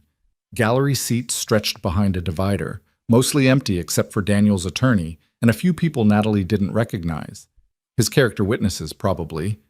People who'd testify about what a great guy he was at the office, how he volunteered at charity events, how impossible it seemed that he could hurt children. Michael guided them to the plaintiff's side, arranging them carefully. Natalie sat closest to the aisle with Michael beside her. Ethan took the seat directly behind, a quiet, solid presence. Jackson and Torres positioned themselves at exits, eyes constantly scanning. The children waited in a separate witness room down the hall with a victim's advocate, spared from seeing Daniel until absolutely necessary. Then Daniel walked in. Natalie's breath caught.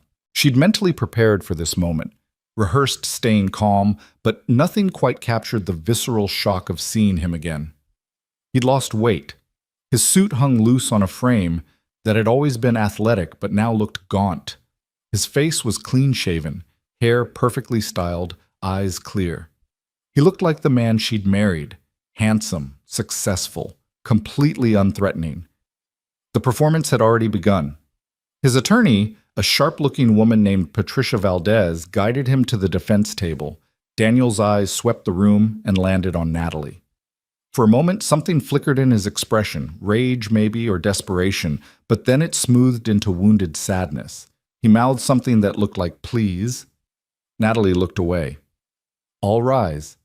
Judge Sarah Peters entered, a woman in her 60s with steel-gray hair and an expression that suggested she'd seen every variety of human awfulness and had patience for none of it. She sat, arranged papers with precise movements, and fixed both attorneys with a look that promised zero tolerance for nonsense. This is a hearing on the motion to dissolve the restraining order in the matter of Carver versus Mercer, she began, her voice carrying authority that filled the small space. We'll also be addressing new allegations of restraining order violation filed yesterday. Ms. Valdez, your client requested this hearing. You may begin. Patricia Valdez stood, smoothing her skirt, projecting confidence. Thank you, Your Honor. My client, Daniel Mercer, has been unjustly separated from the children he helped raise for 8 years. The restraining order was granted based on recordings obtained without his knowledge or consent, which we contend were illegally procured and taken out of context. Mr. Mercer admits he was sometimes strict with the children, but strict discipline is not abuse. It's parenting. Michael was already rising. Objection. Counsel is testifying rather than arguing, and the recordings were obtained legally under California's exception for documenting suspected child abuse. Sustained. Ms. Valdez, stick to legal arguments. Of course, Your Honor. Patricia didn't miss a beat. The petitioner, Mrs. Carver, travels extensively for work and has relied on Mr. Mercer for the day-to-day care of her children. When she discovered his traditional approach to discipline, admittedly old-fashioned but not abusive, she reacted emotionally rather than rationally. In her absence, Mr. Mercer maintained household order, ensured the children completed homework, attended activities, and lived structured lives. The so-called abuse is actually responsible parenting being criminalized because it doesn't align with modern permissive standards. Natalie's hands clenched in her lap. Ethan leaned forward and whispered, "Breathe. She's blowing smoke. Wait for Michael." Judge Peters looked unimpressed. You're characterizing verbal degradation and forced kneeling as traditional discipline? I'm suggesting the recordings lack full context, Your Honor.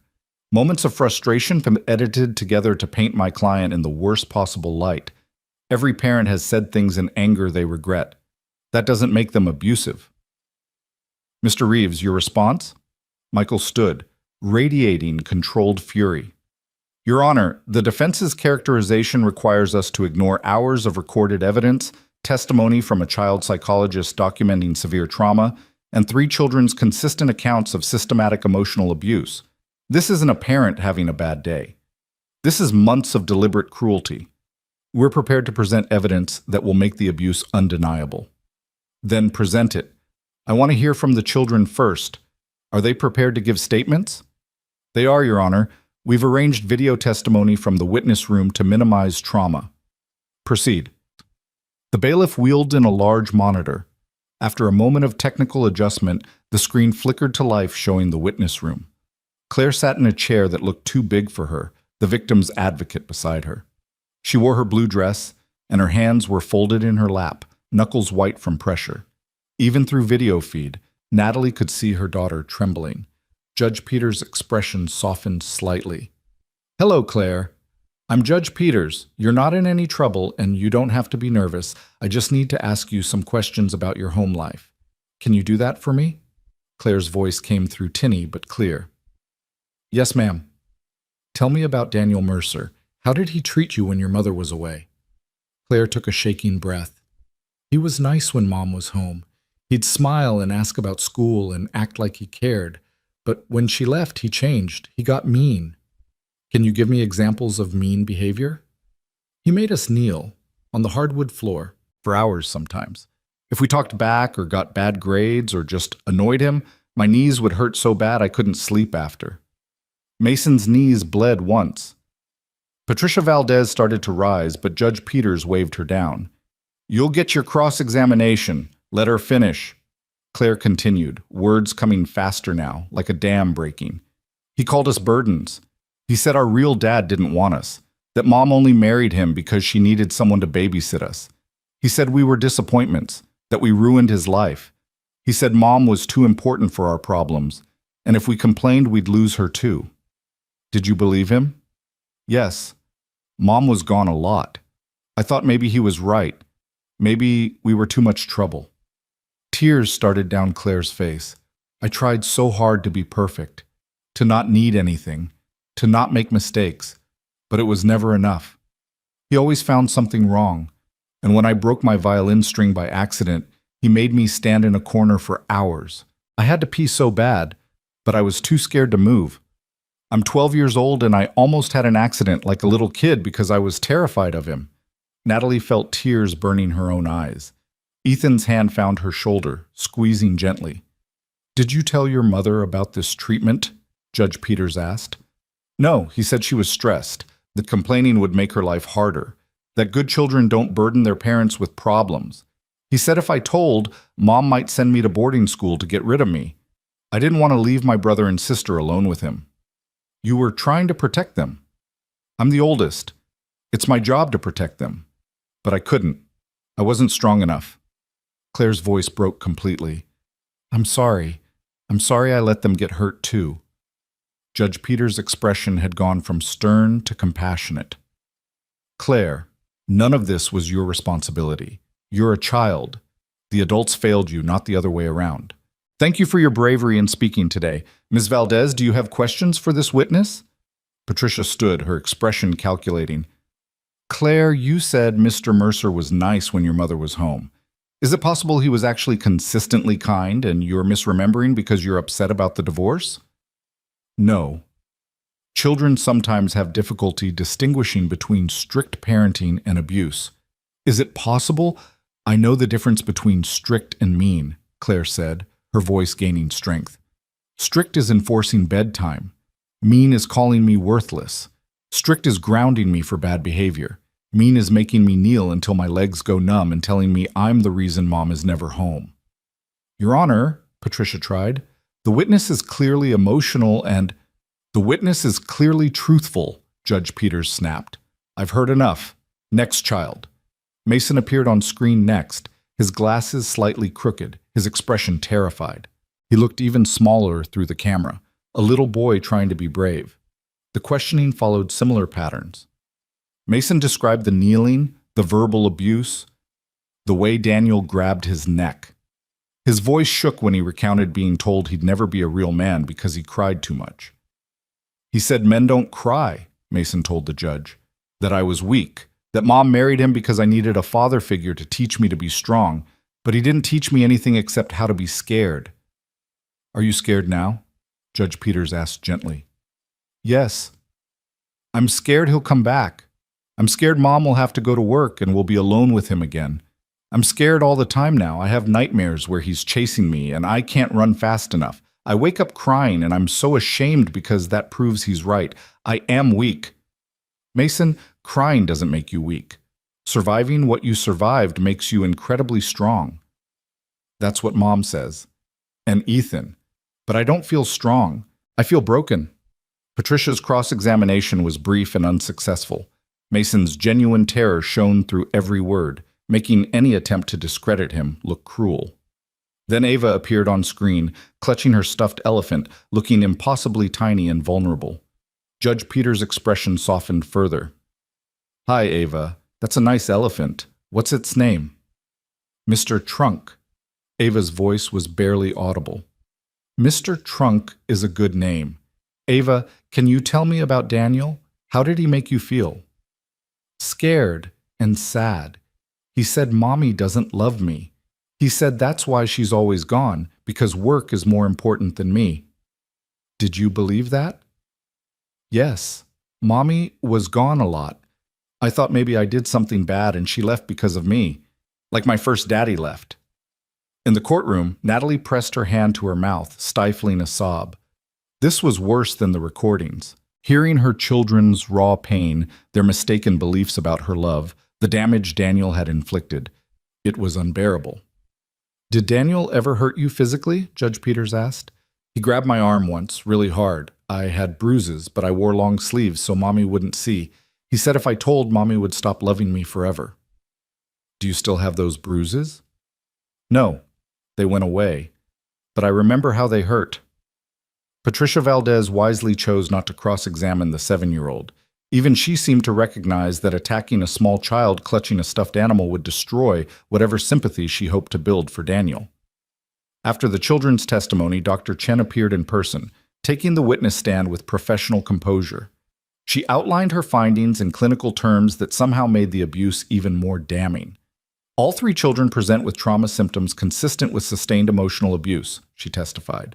Claire exhibits perfectionism, anxiety, and parentification, feeling responsible for her siblings' welfare in ways inappropriate for her age. Mason shows clear PTSD markers including nightmares, hypervigilance, and panic attacks. Ava displays attachment trauma and regressive behaviors. These symptoms emerged directly from the systematic degradation they experienced. In your professional opinion, Michael asked, would contact with Daniel Mercer be harmful to these children? Absolutely. They're in early stages of healing. Forcing them into contact with their abuser would re-traumatize them and potentially undo months of therapeutic progress. They need safety and stability, not exposure to the person who caused their trauma. Patricia's cross-examination focused on therapy methodology and whether Dr. Chen might be biased toward believing the children. Dr. Chen handled it with practiced ease. I don't simply believe children, she said calmly. I assess patterns. These children's accounts are consistent with each other and with the documented evidence. Their trauma responses are genuine. You can't fake PTSD, Ms. Valdez.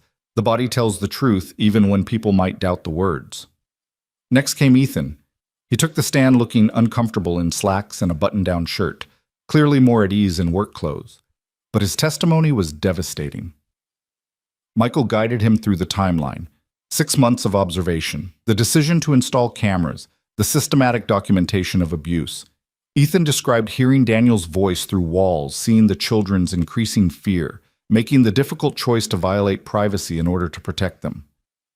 Why didn't you come forward sooner? Michael asked. Because I needed proof. People don't believe maintenance men over wealthy investment bankers. I needed evidence that couldn't be dismissed or explained away. So I watched. I recorded. I documented everything until I had an ironclad case. Ethan's voice roughened with emotion. I lost my own daughter. I couldn't save her, but I could save Mrs. Carver's children. I had to. What did you observe on the day Mrs. Carver came home early? I heard screaming through the window. I checked the cameras and saw all 3 kids kneeling on the floor while Daniel paced around them with whiskey, telling them they were worthless. Claire was crying.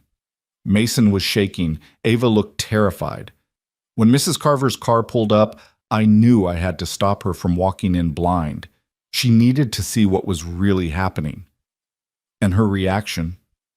She believed me immediately, watched the live feed, saw her children suffering, and she acted without hesitation. That's the mark of a good parent, immediate action to protect children, no matter the personal cost. Patricia's cross-examination tried to paint Ethan as an obsessed stalker who'd manufactured evidence, but the recordings spoke for themselves, and Ethan's military background, his tragic history, his consistent behavior, it all pointed to a man motivated by protection rather than malice. Then Michael played the recordings. The courtroom fell silent as Daniel's voice filled the space, distorted slightly by speakers, but unmistakably him. Your burdens. Your real father didn't want you. The sound of children crying. Your mother hired me to play daddy so she wouldn't have to. More sobbing. You're pathetic. All 3 of you. Judge Peters listened with an expression that grew progressively colder. When the audio ended, she sat back and fixed Daniel with a look that could freeze lava. Mr. Mercer, I've been a family court judge for 23 years. I've heard every excuse, every justification, every rationalization for mistreating children. What I just heard wasn't discipline. It wasn't traditional parenting. It was calculated psychological torture of children who had no ability to defend themselves. Patricia stood quickly. Your Honor, my client would like to address the court directly. To explain, I'm sure he would. Mr. Mercer, approach. Daniel stood, buttoning his suit jacket with shaking hands. He moved to the witness stand like a man walking to execution. Up close, Natalie could see the damage 3 weeks had done. The tremor in his hands, the hollowness in his eyes, the desperation bleeding through his polished exterior. Mr. Mercer, Judge Peters began, her tone icy. I'm giving you an opportunity to explain yourself. I suggest you use it wisely. Daniel cleared his throat. Your Honor, I want to start by saying I love those children. I raised them for 8 years. I was there for school plays and soccer games and homework help.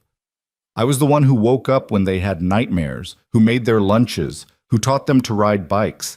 I was their father in every way that mattered. And yet you told them their real father didn't want them. I was frustrated. Natalie, Mrs. Carver, was always working, always gone. I bore the full weight of parenting 3 children who weren't biologically mine. That's a tremendous burden, Your Honor. Sometimes I said things I regret, things I didn't mean. How often did these things you didn't mean occur? Daniel hesitated. I don't know. Occasionally, when stress got high. The recordings span 6 months and show consistent patterns of abuse. That's not occasionally, that's systematic.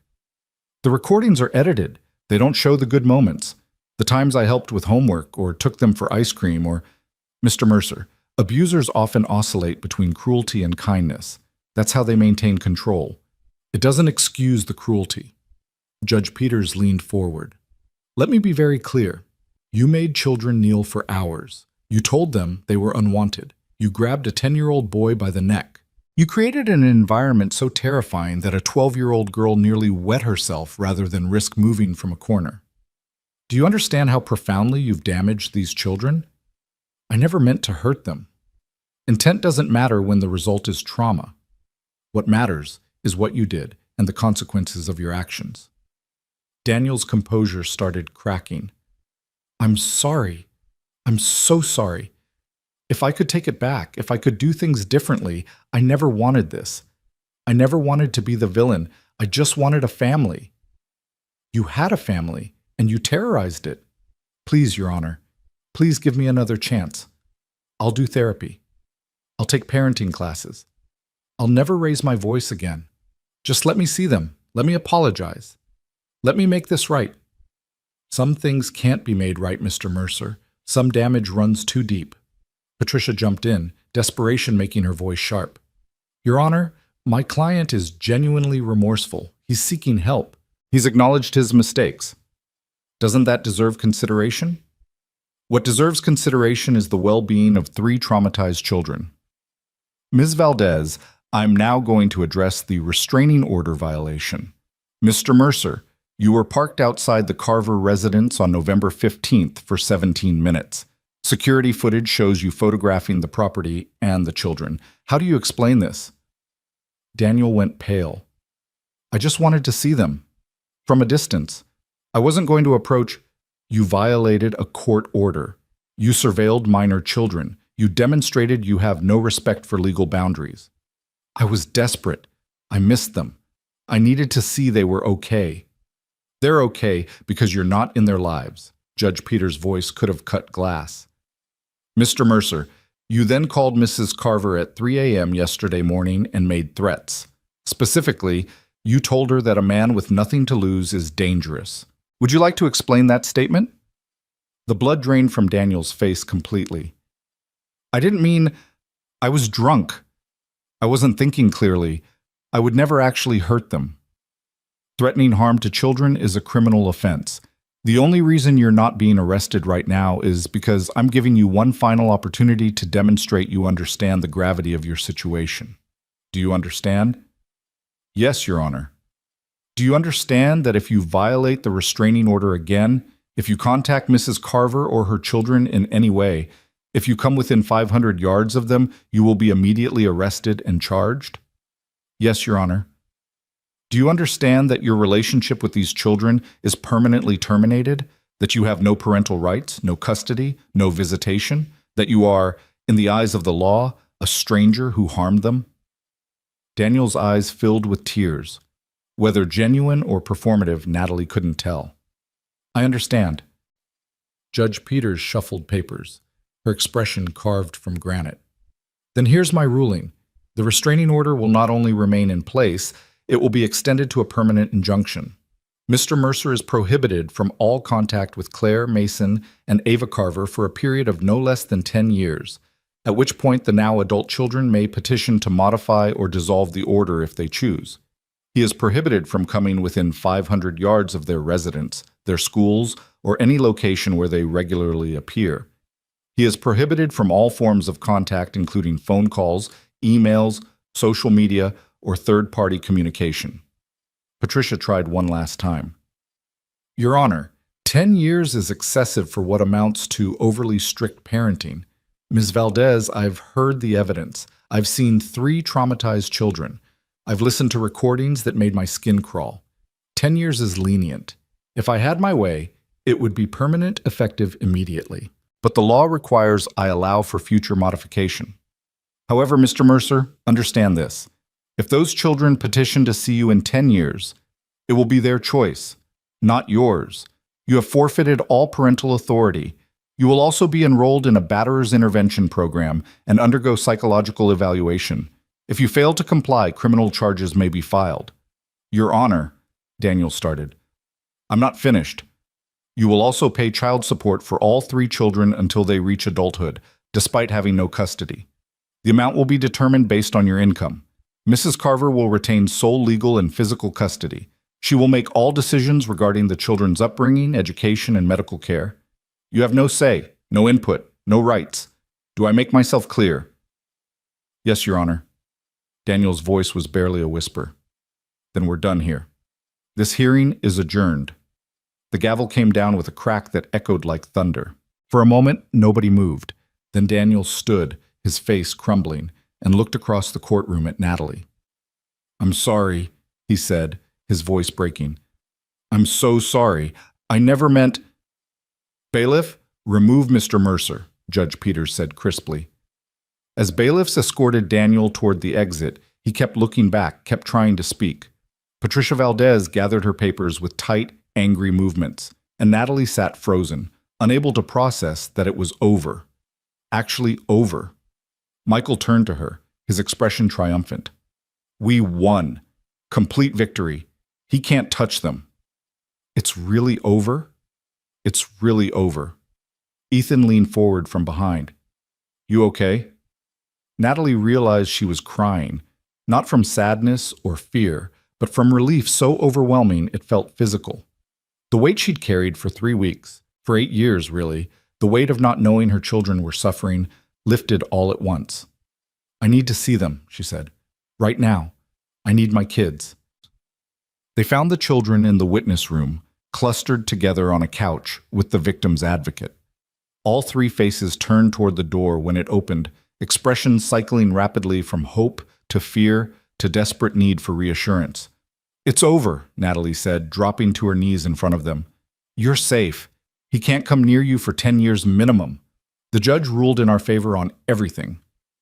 Everything? Claire asked cautiously, like she didn't dare believe it. Everything. Full custody for me.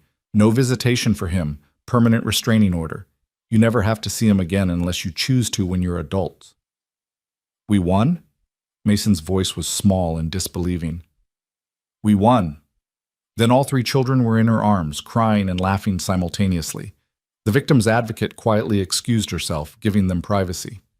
Ethan stood in the doorway, his own eyes wet, keeping watch one final time. Is it really over? Ava asked against Natalie's shoulder. He's really gone? He's really gone, baby. He can't hurt you anymore. Any of you. What if he comes back anyway? Claire's old fear, the hypervigilance that would take time to fade. Then he goes to jail. And we have security, and Ethan, and each other. We're protected, sweetheart, all of us. They stayed like that for a long time, tangled together on a courthouse couch, crying out weeks of tension and fear. Eventually, they had to leave. Other cases needed the room, and Judge Peters had requested to see them briefly in her chambers. The judge's private office was surprisingly warm, filled with family photos and children's artwork. Judge Peters looked less intimidating without the robe, more like someone's grandmother than an intimidating legal authority. "I wanted to speak with you privately," she said, addressing the children directly. "What you did today took incredible courage. Testifying is hard for adults, let alone children. You should be very proud of yourselves." "Thank you, ma'am," Claire said quietly. "I also want you to know that what happened to you wasn't your fault. Sometimes adults fail children. Sometimes people who should protect you hurt you instead. That's not a reflection on you, that's on them." Judge Peters pulled out 3 small cards from her desk. "These have my direct number. If you ever feel unsafe, if Daniel violates the order, if anything happens that makes you afraid, call me. Day or night, I'll make sure you're protected." The children took the cards solemnly, understanding the weight of what was being offered. A judge giving out her personal number wasn't standard procedure. This was extraordinary care from a woman who'd probably seen too many children fall through cracks in the system. "Thank you," Natalie said, her voice thick. "For everything, for listening, for believing them. That's my job. And Mrs. Carver, take care of yourself too. Your children need you healthy and whole. Don't forget that." They left the courthouse through a back exit, avoiding media that had gathered out front. The convoy reassembled. 3 cars, 3 routes, maximum caution, even though the legal threat had been neutralized. Because restraining orders were paper, and Daniel had already proven he didn't respect boundaries. But the drive home felt different. Lighter, somehow. Ava chattered in the back seat about wanting ice cream.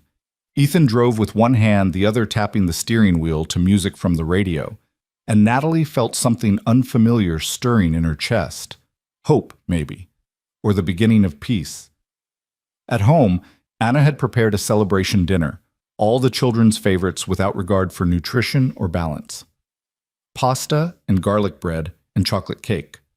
They ate in the dining room, which they'd reclaimed 2 weeks ago through sheer force of will, and Dr. Chen's advice about not letting Daniel's ghost haunt their spaces. Jackson and Torres joined them, along with Michael, who'd followed them home to finalize paperwork. Even Dr. Chen stopped by briefly to congratulate her patients on their bravery. The house filled with voices and laughter, pushing back against months of silence and fear. "Speech," Ethan called, raising a glass of sparkling cider. "The victor should say something." Natalie stood, looking around at the unlikely family assembled in her dining room. A housekeeper who'd become surrogate grandmother, a lawyer who'd fought like their lives depended on it, a therapist who'd guided them through darkness, 2 security guards who'd stood watch without complaint, and Ethan, who'd sacrificed privacy and comfort and safety to protect children who weren't his. "I don't have words adequate for what you've all done," Natalie began. 3 weeks ago, my world fell apart. I discovered my children had been suffering in silence while I was blind to it. I've never felt more like a failure as a mother. Mom, Claire started, but Natalie held up a hand. "Let me finish. I failed to see what was happening, but all of you helped me fix it. You stood with us when you didn't have to. You believed my children when society often doesn't believe children. You fought for them, protected them, helped them heal. I can never repay those debts. But I promise you this, my children will grow up knowing what real love looks like, what real protection means. They'll know that good people exist and that when bad things happen, communities form to fight back. That's the gift you've given us. Not just safety, but hope." "To hope," Michael said, raising his glass higher. "To hope," everyone echoed. They drank sparkling cider and ate too much cake and stayed up too late because nobody wanted the day to end. Nobody wanted to break the spell of victory and relief. Eventually, though, exhaustion claimed the children. Claire fell asleep on the couch. Mason dozed at the table. Ava curled in Natalie's lap, breathing deeply. "Let's get them to bed," Ethan said softly. Together, they carried 3 sleeping children upstairs. Each one went to their own room tonight. Another small victory, another reclamation of personal space. Natalie tucked Ava in, kissing her forehead and leaving the nightlight on. Then Claire, who murmured, "Love you, Mom," without fully waking. Finally Mason, who clutched his pillow and turned toward the wall, seeking the comfort of solid barrier. Downstairs, the house slowly emptied. Michael left with promises to file final paperwork. Jackson and Torres did a final sweep and headed to the guest house where they'd set up temporary quarters. Dr. Chen departed with reminders about next week's sessions. Anna cleaned the kitchen, humming softly. Finally, it was just Natalie and Ethan on the back patio again, their familiar spot. The pool glowed in the darkness. Stars wheeled overhead. The night was cool and clear. "We did it," Natalie said wonderingly. "We actually did it. You did it. I just helped. You did more than help. You saved them." Ethan was quiet for a moment, staring at the water. "When Emily died, I thought my purpose died with her. I couldn't see a future where I mattered to anyone, where I did good in the world. And then I heard your kids crying through a wall, and something woke up in me. Anger at first, but then purpose. I could help them. I could document the abuse, protect them, make sure someone knew. It gave me a reason to keep breathing. I'm glad you did. Keep breathing, I mean. We needed you. I needed you too. All of you. This weird little family we've built, it's healing me as much as hopefully I've helped heal them." Natalie looked at this man who'd appeared in her darkest hour. Maintenance supervisor turned guardian angel, broken widower turned protector. He'd asked for nothing and given everything. "Stay," she said impulsively. "Not just in the guest house. Stay with us. Be part of this family officially. The kids love you. They trust you. And She stopped, unsure how to finish that sentence. Ethan turned to look at her, his expression unreadable in the dim light. "You what?" "I trust you too. I care about you. You've become essential to us in ways I didn't expect. I don't want you to leave when things stabilize. I want you here." "As what? Your employee, your friend?" "As family, whatever that means. We'll figure it out as we go." Ethan smiled, the first real smile she'd seen from him in weeks. "Family, I like that. I haven't had family in a long time." "Then it's settled. You're stuck with us." Could be worse places to be stuck. They sat in comfortable silence, two people who'd survived trauma and emerged on the other side somehow intact.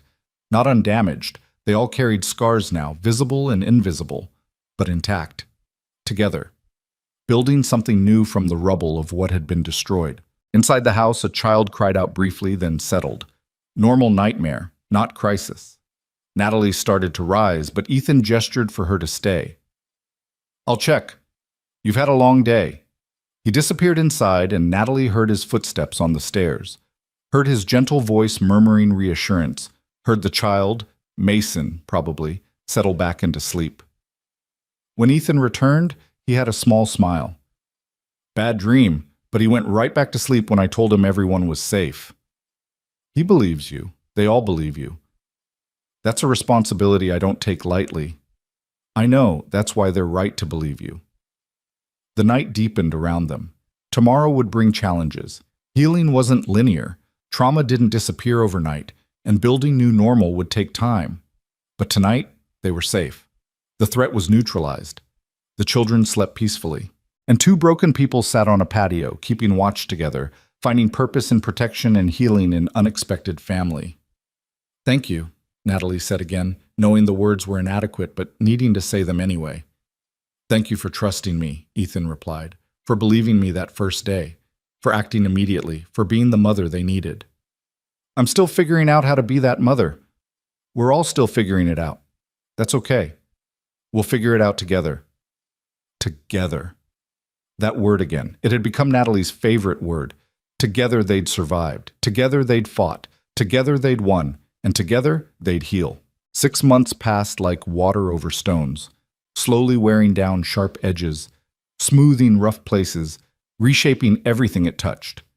Winter gave way to spring, and the jacaranda trees lining the Palisades streets exploded in purple blooms that carpeted the sidewalks. The world kept turning despite trauma, indifferent to human pain, but offering small beauties as compensation. Natalie stood in the kitchen on a Saturday morning in May, watching Ethan teach Mason how to make pancakes from scratch. Her son wore an apron 3 sizes too big, flour dusting his glasses as he carefully measured ingredients. Ethan stood beside him, patient and encouraging, pointing out when the batter needed more milk, or explaining why you couldn't overmix, or the pancakes would turn rubbery. Like this? Mason asked, folding ingredients together with exaggerated gentleness. Perfect, you're a natural. Really, you're not just saying that. I don't just say things. If you mess up, I'll tell you. But you're doing it right. Mason beamed, and Natalie felt that familiar tightness in her chest, the one that appeared whenever she witnessed her children experiencing normal, healthy adult attention. 6 months ago, Mason had flinched at raised voices and apologized compulsively for minor mistakes. Now he laughed when he spilled milk and asked questions without fear. The change was remarkable and heartbreaking simultaneously, proof of both resilience and how much damage had been done. Claire wandered downstairs in pajamas, her hair loose around her shoulders instead of pulled back in that severe ponytail she'd worn for months. Small changes like that, loose hair, casual clothes, the willingness to be imperfect, marked her healing more clearly than any therapy report. "Morning," she mumbled, heading straight for the coffee pot. "You're 12, Natalie said automatically. "No coffee." "It's mostly milk," Claire argued, but she was smiling. They'd had this argument 17 times in the past month. It had become routine, comfortable, normal family bickering that hurt nobody. "Hot chocolate is in the kettle." Claire switched course without complaint, pouring cocoa instead. She settled at the kitchen island, watching Mason cook. "He's actually doing it right. I'm impressed." "Ethan's a good teacher." "Yeah, he is." Claire's voice went soft, contemplative. "Mom, can I ask you something?" "Always." "Are you and Ethan, is he going to stay? Like permanently?" Natalie set down her coffee mug carefully, buying time to formulate an answer. The truth was complicated. Ethan lived in the guest house, maintained professional boundaries, never presumed on their family dynamic.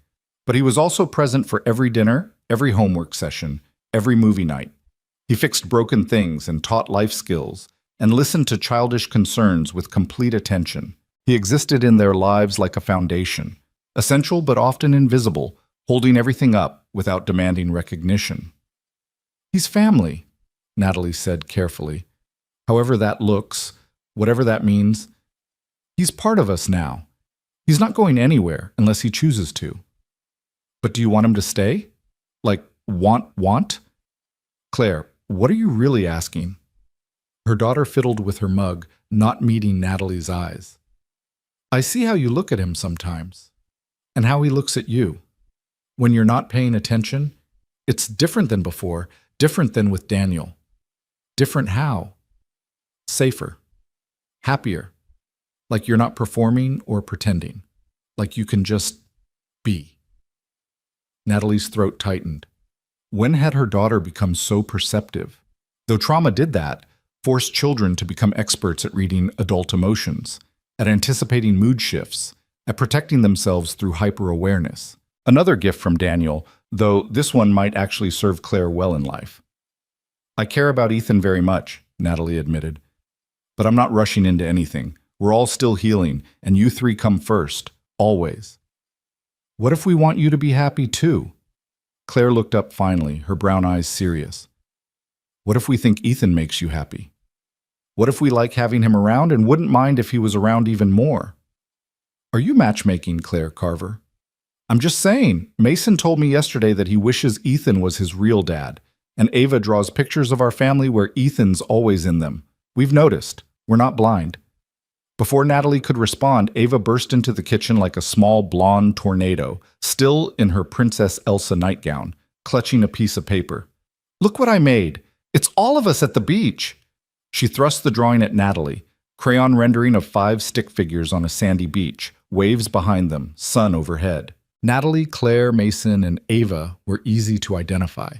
The 5th figure, taller and broader, stood slightly apart but clearly part of the group. Ethan, rendered in blue crayon, smiling his rare smile. "This is beautiful, baby. Can I keep it?" "It's for the fridge. Anna says the fridge is for important art." Then important art it is. As Ava skipped away to show the drawing to Mason and Ethan, Claire raised her eyebrows significantly. See, we've all noticed. Noticed what? Ethan asked, appearing with a plate of perfectly golden pancakes. Nothing, Claire and Natalie said simultaneously, then laughed. Breakfast became the chaotic, joyful mess that typified their mornings now. Mason's pancakes were slightly lumpy but edible. Ava demanded hers be cut into stars, which Ethan accomplished with cookie cutters and infinite patience. Claire actually ate 2 full pancakes instead of picking at her food, another victory marked and celebrated silently by Natalie and Doctor Chen, who'd noted that Claire's relationship with food had suffered during Daniel's abuse. After breakfast, the children scattered to various activities. Claire had violin practice. She'd returned to music 3 months ago after a long break, playing now because she wanted to rather than from obligation. Mason was building an elaborate Lego city that had taken over the dining room.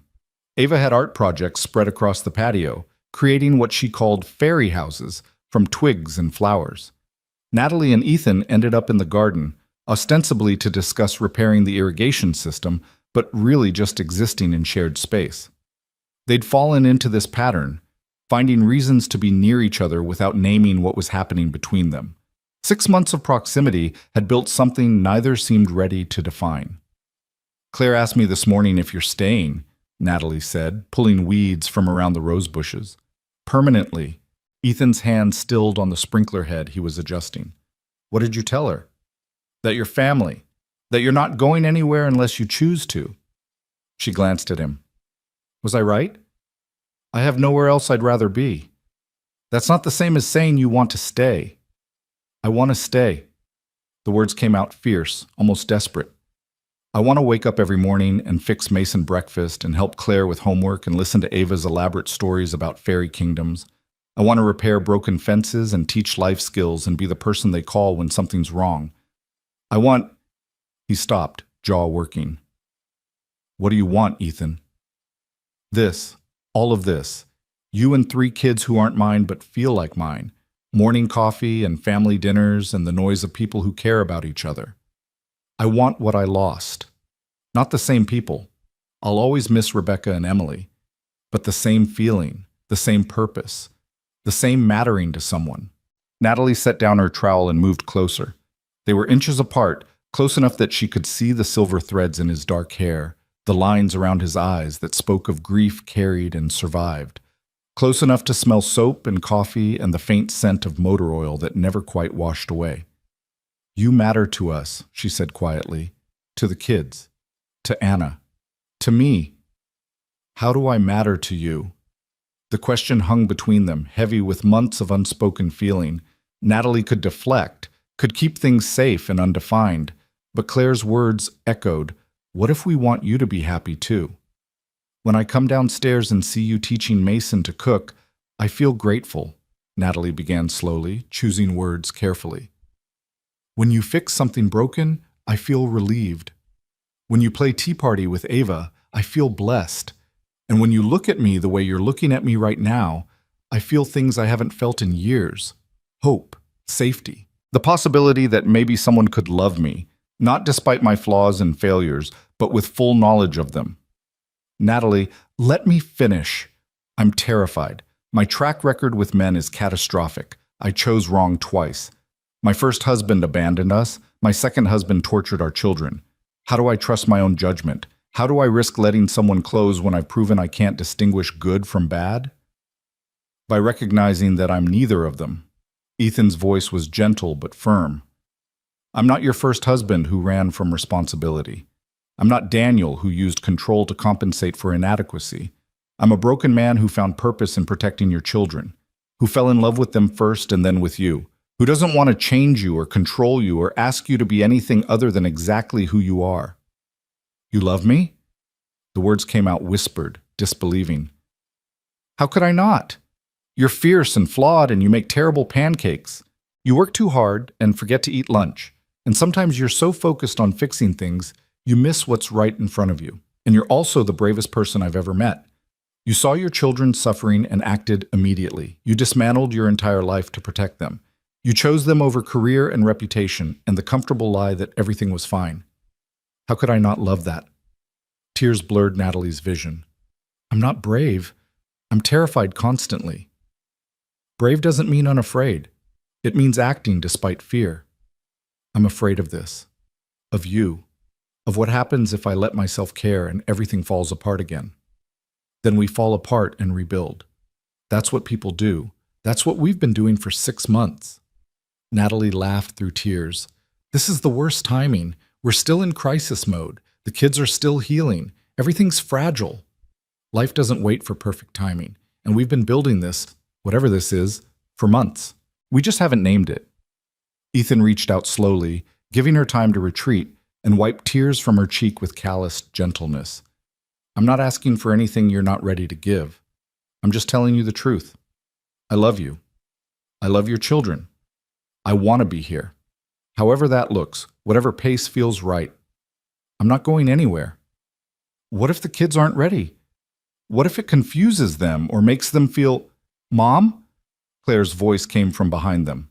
Natalie spun to find all 3 children standing in the garden doorway. Claire looked knowing. Mason seemed hopeful. Ava was practically vibrating with excitement. How long have you been there? Natalie asked, mortified. Long enough, Claire said. And just so you know, we're ready. We talked about it, all 3 of us. We want Ethan to stay. Like, really stay. Not just in the guest house, as part of the family, if that's what you both want. Mason stepped forward, looking shy but determined.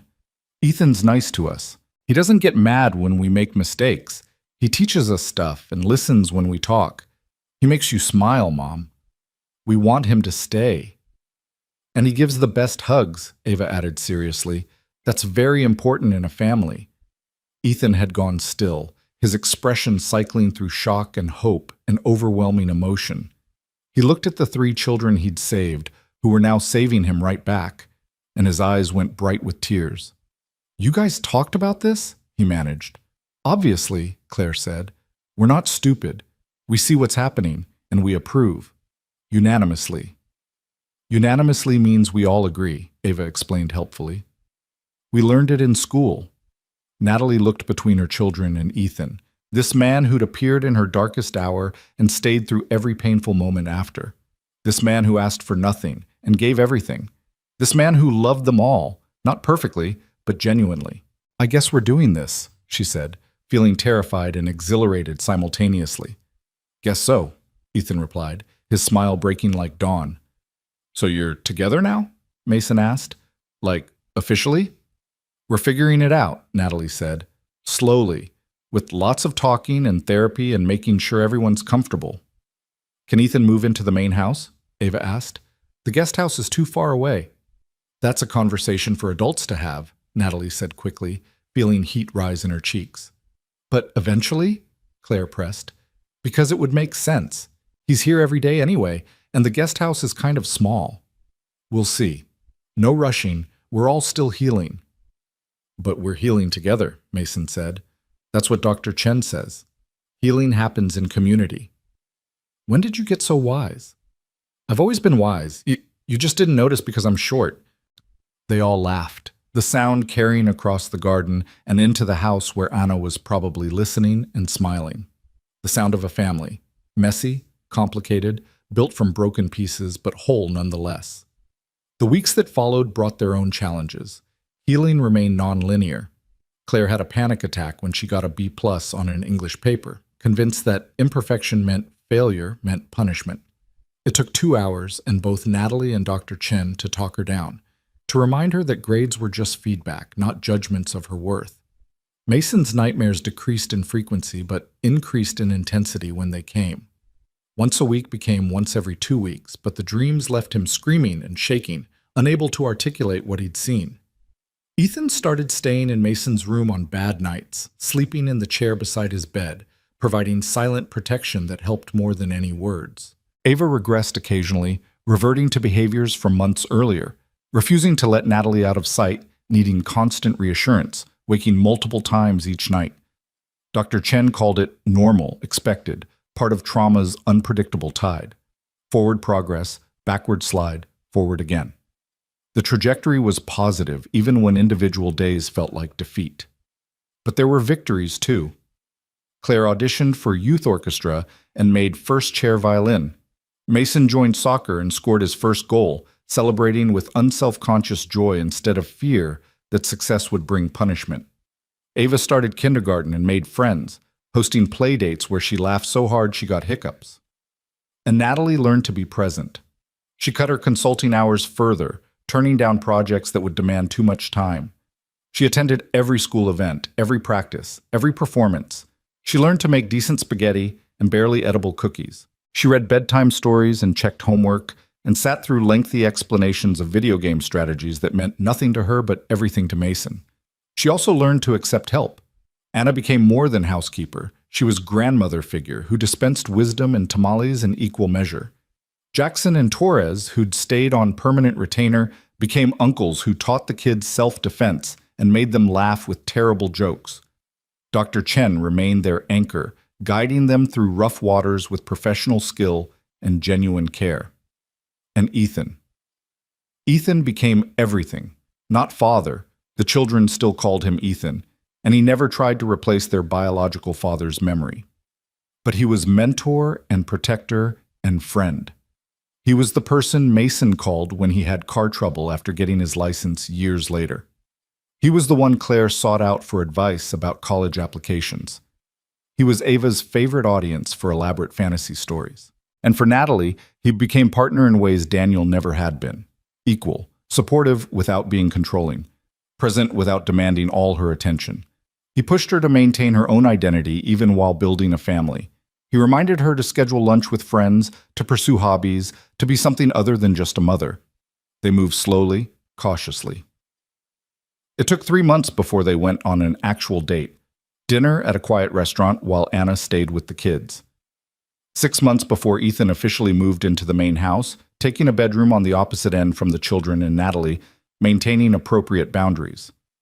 8 months before they told the kids they were seriously committed, ready to build something permanent. One evening, nearly a year after that terrible day when Natalie came home early, they gathered in the living room, the same living room where Daniel had made children kneel, now reclaimed through new memories of game nights and movie marathons and lazy Sunday mornings.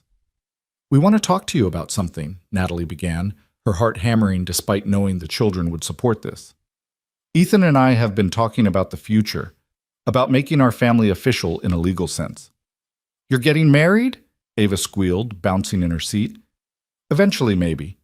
We haven't decided on that yet, but we want to do something more immediate. Ethan wants to formally adopt all 3 of you." Silence. 3 children stared at Ethan with expressions ranging from shock to hope to cautious disbelief. "Adopt us?" Mason repeated. "Like legally?" "Like legally," Ethan confirmed, his voice rough with emotion. "I know I'm not your biological father. I know Daniel was legally your stepfather, even though he failed you. But I'd like to be your father in every way that matters, emotionally, legally, permanently. If that's something you want, if it's too much or too soon, we can wait. But I wanted you to know that's what I want, to be your dad. Officially." Claire's eyes filled with tears. "You want to be our dad?" "I already am, in my heart. Have been for months. But I want it recognized. I want my name on your emergency contacts as parent, not family friend. I want legal authority to protect you if anything happens to your mom. I want you to know that I'm committed, permanently, forever. You're stuck with me." "What about our real dad?" Mason asked quietly. "Our biological one. Doesn't this erase him?" "No," Natalie said firmly. "Your biological father will always be your biological father. His genetics, his heritage, that's part of who you are. This doesn't erase that. This just adds to your family. You can have multiple fathers, one who gave you life, and one who chooses you every single day." "And Daniel?" Claire's voice was barely a whisper. "Daniel will be legally removed from any parental connection. The adoption would finalize that. He'd have no claim, no rights, no connection. You'd be Ethan's children in the eyes of the law." Ava climbed into Ethan's lap, studying his face seriously. "Do we have to call you Dad? You can call me whatever feels right. Ethan, Dad, Papa, Sir Fixes-a-Lot, whatever works for you." "Sir Fixes-a-Lot is silly." Your sister came up with it. Claire's silly too. Hey, Claire protested, but she was smiling through tears. Mason stood and approached Ethan, stopping just out of arm's reach. He'd shot up 6 inches in the past year, nearly matching Ethan's height. Soon he'd be taller, but in that moment he looked young and vulnerable and desperately hopeful. Would you really want us? Mason asked. Even knowing we're damaged? Even knowing we have nightmares and therapy appointments and problems? Ethan shifted Ava gently aside and stood to face Mason directly. You're not damaged. You're survivors. And yes, I want you. I've wanted you since the day I first heard you crying and decided to do something about it. You're brave and smart and kind despite everything you've survived. You're everything I'd want in a son. Really? Really? Mason launched himself forward, wrapping Ethan in a fierce hug. Ethan caught him, held him, pressed his face to Mason's hair and cried openly. Within seconds, Ava joined the embrace. Then Claire, moving slowly but deliberately, adding herself to the tangle of arms and tears and overwhelming emotion. Natalie watched her family, biological and chosen, broken and healing, messy and perfect, and felt pieces of her heart that had been shattered finally begin to knit together. Not seamlessly, the scars would always show, but whole enough to function, strong enough to love again. The adoption process took 4 months. Paperwork and court appearances and home studies. Daniel had to be notified, legal requirement, and his attorney made token protests before accepting the inevitable. Daniel himself had moved to another state, reportedly in rehab and intensive therapy. Natalie hoped he was getting help. Not for him, but because broken people who didn't heal just broke others. On a warm October afternoon, they stood in a different courtroom with a different judge who smiled at them like they were the best thing she'd seen all week. It's rare I get to participate in something purely joyful, Judge Martinez said, reviewing final documents.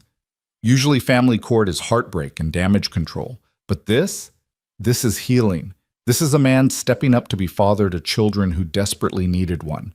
This is a family choosing each other deliberately. This is beautiful.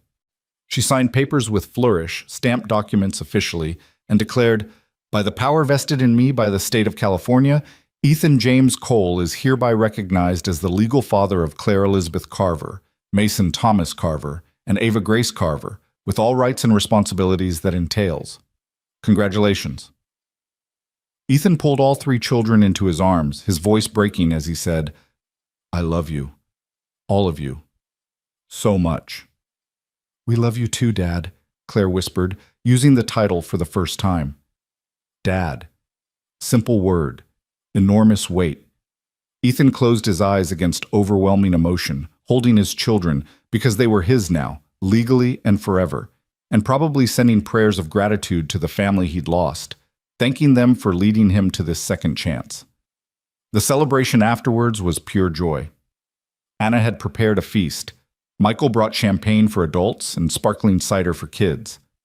Dr. Chen attended, smiling at her patient's progress. Jackson and Torres showed up with a ridiculous cake shaped like a toolbox because Ethan always fixed things.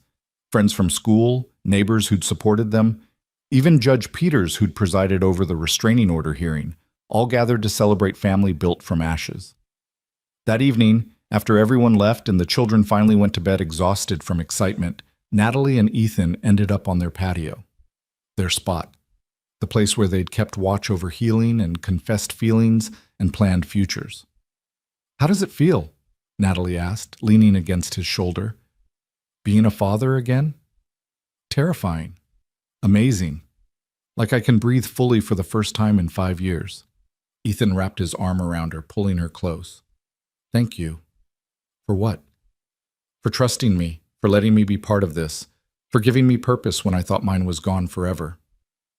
"You saved us." "I should be thanking you." "We saved each other. That's how family works."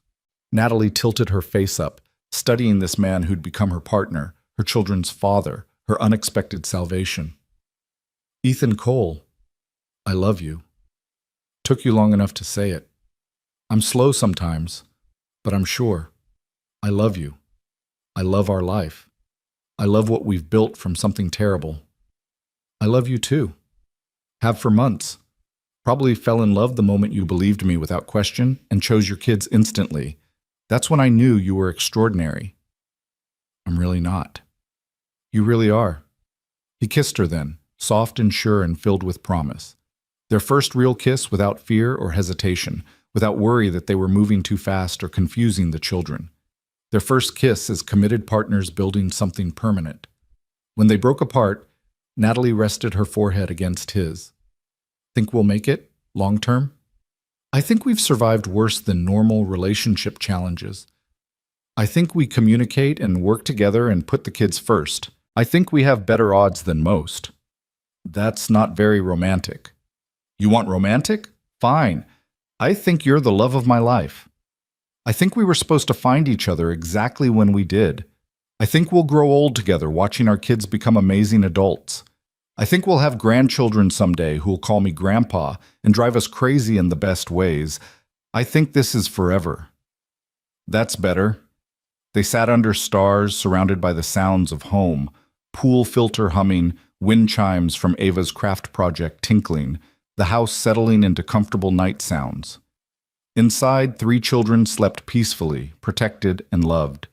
Tomorrow would bring challenges because healing was ongoing.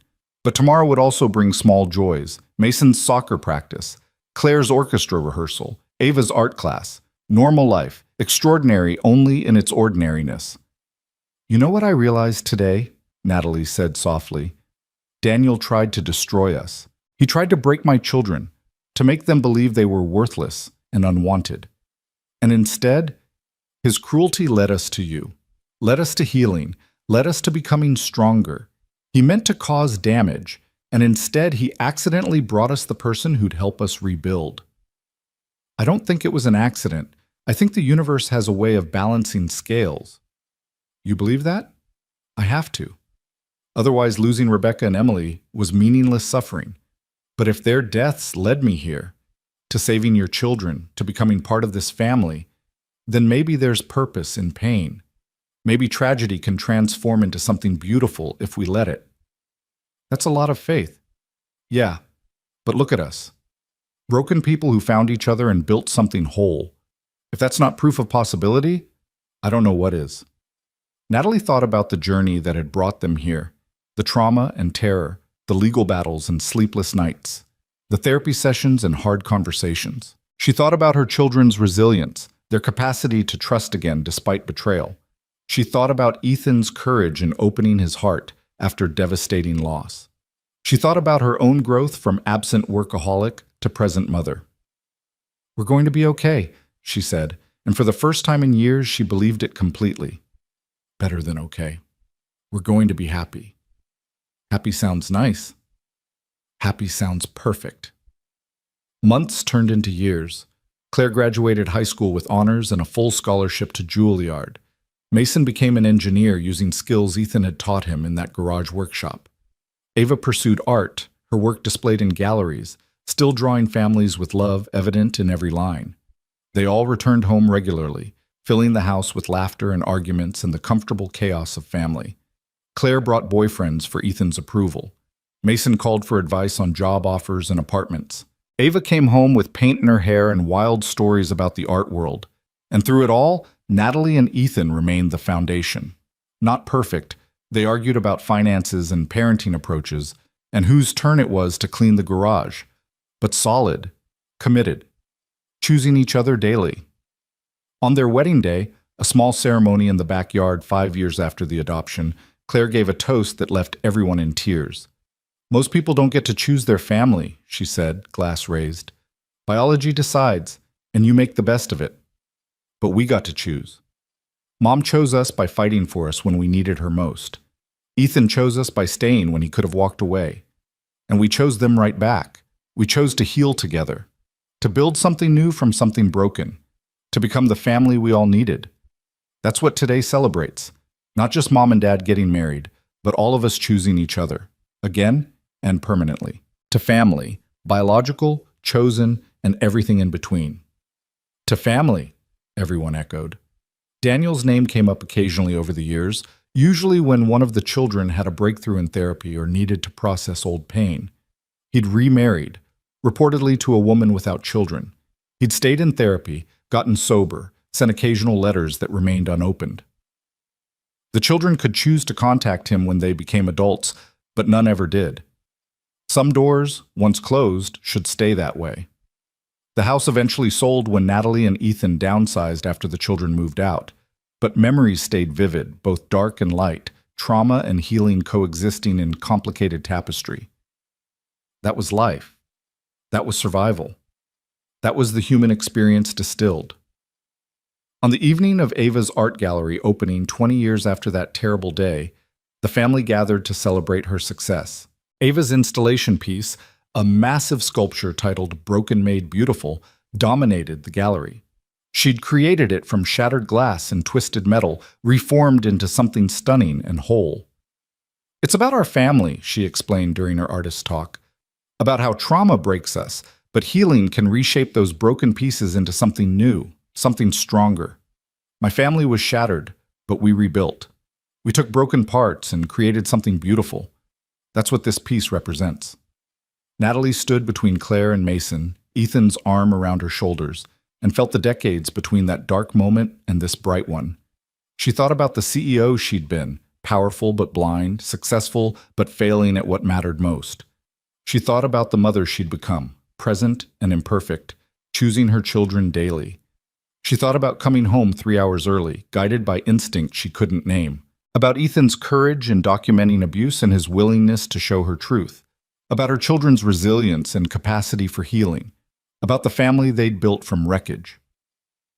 "You did good, Mom," Claire whispered, reading her thoughts. "We all did good," Natalie replied. "Together." "Together," Mason echoed. "Always together," Ava added.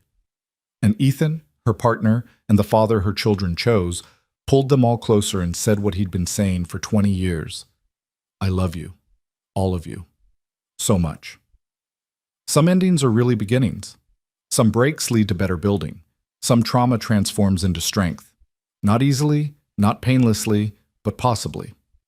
That was the lesson Natalie Carver learned in the years after coming home early and finding her world shattered. That you could survive the unsurvivable. That you could heal from the unhealable. That you could take broken pieces and build something not just whole, but beautiful. That families weren't just born.